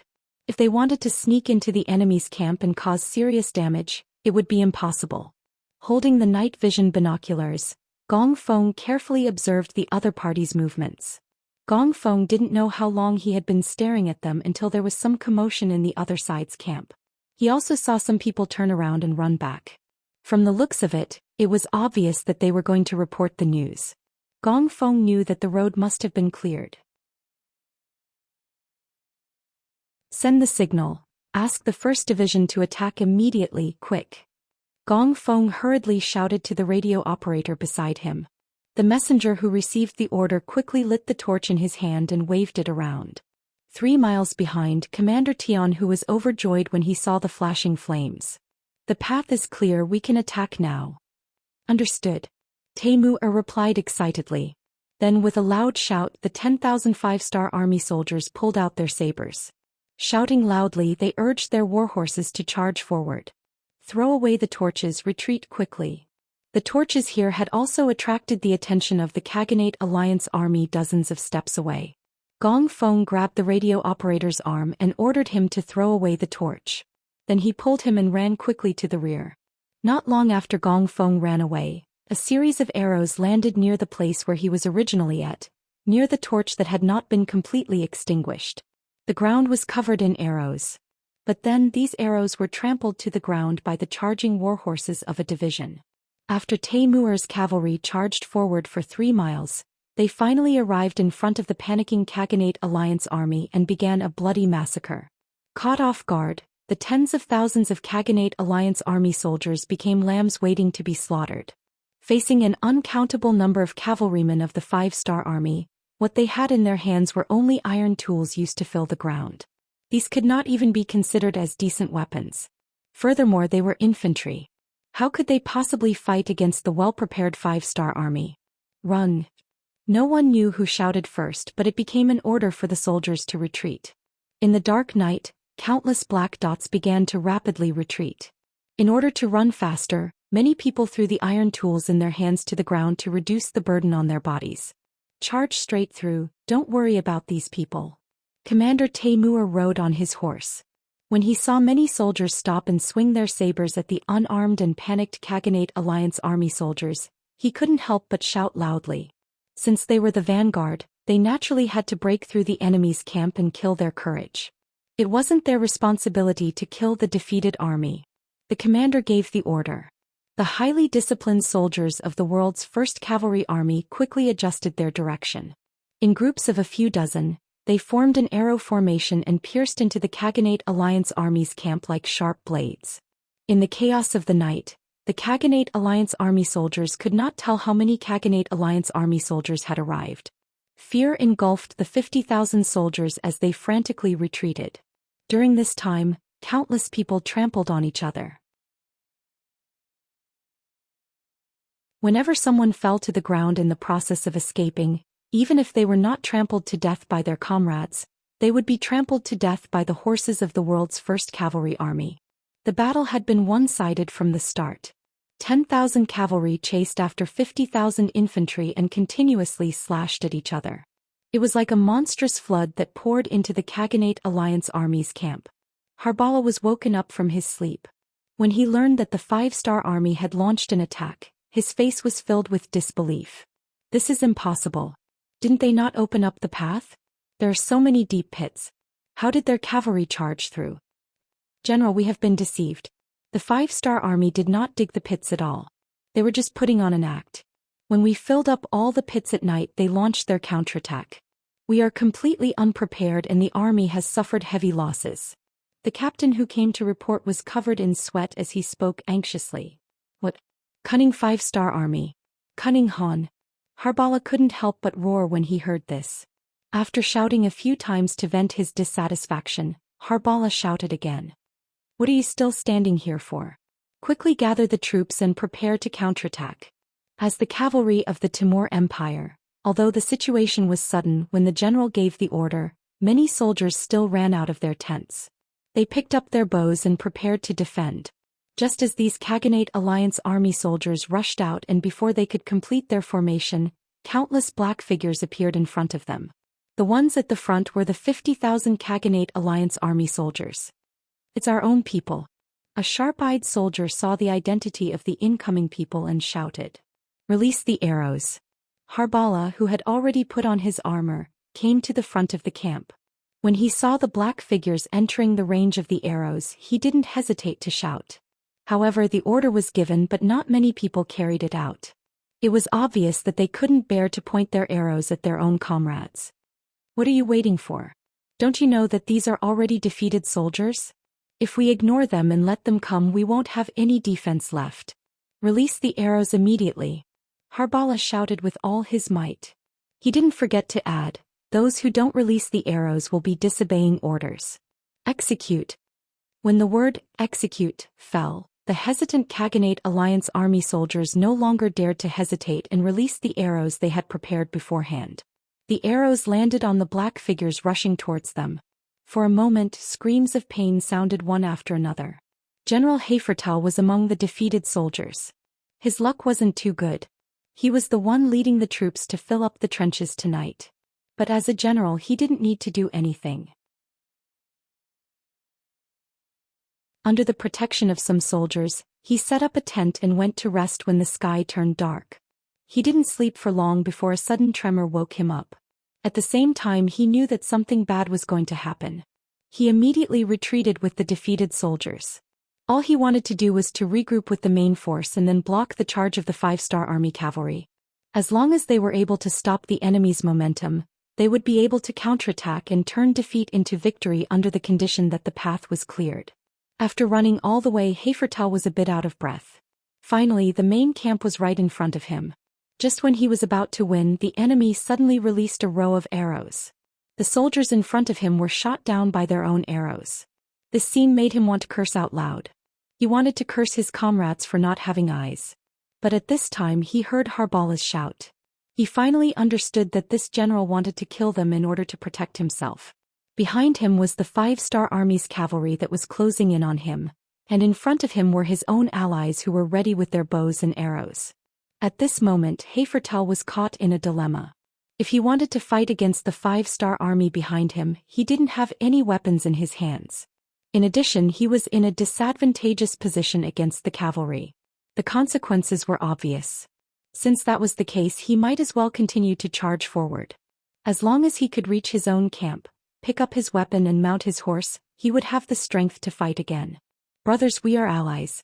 We are on the same side. Please let us pass. We will fight side by side with you. After thinking it through, Hafertal took the lead and shouted loudly. After his voice reached the camp, the other soldiers also followed suit and shouted. You're tuning in to the Zhou Xian's Legacy YouTube channel. Don't forget to subscribe and join us on this journey to catch the most captivating stories.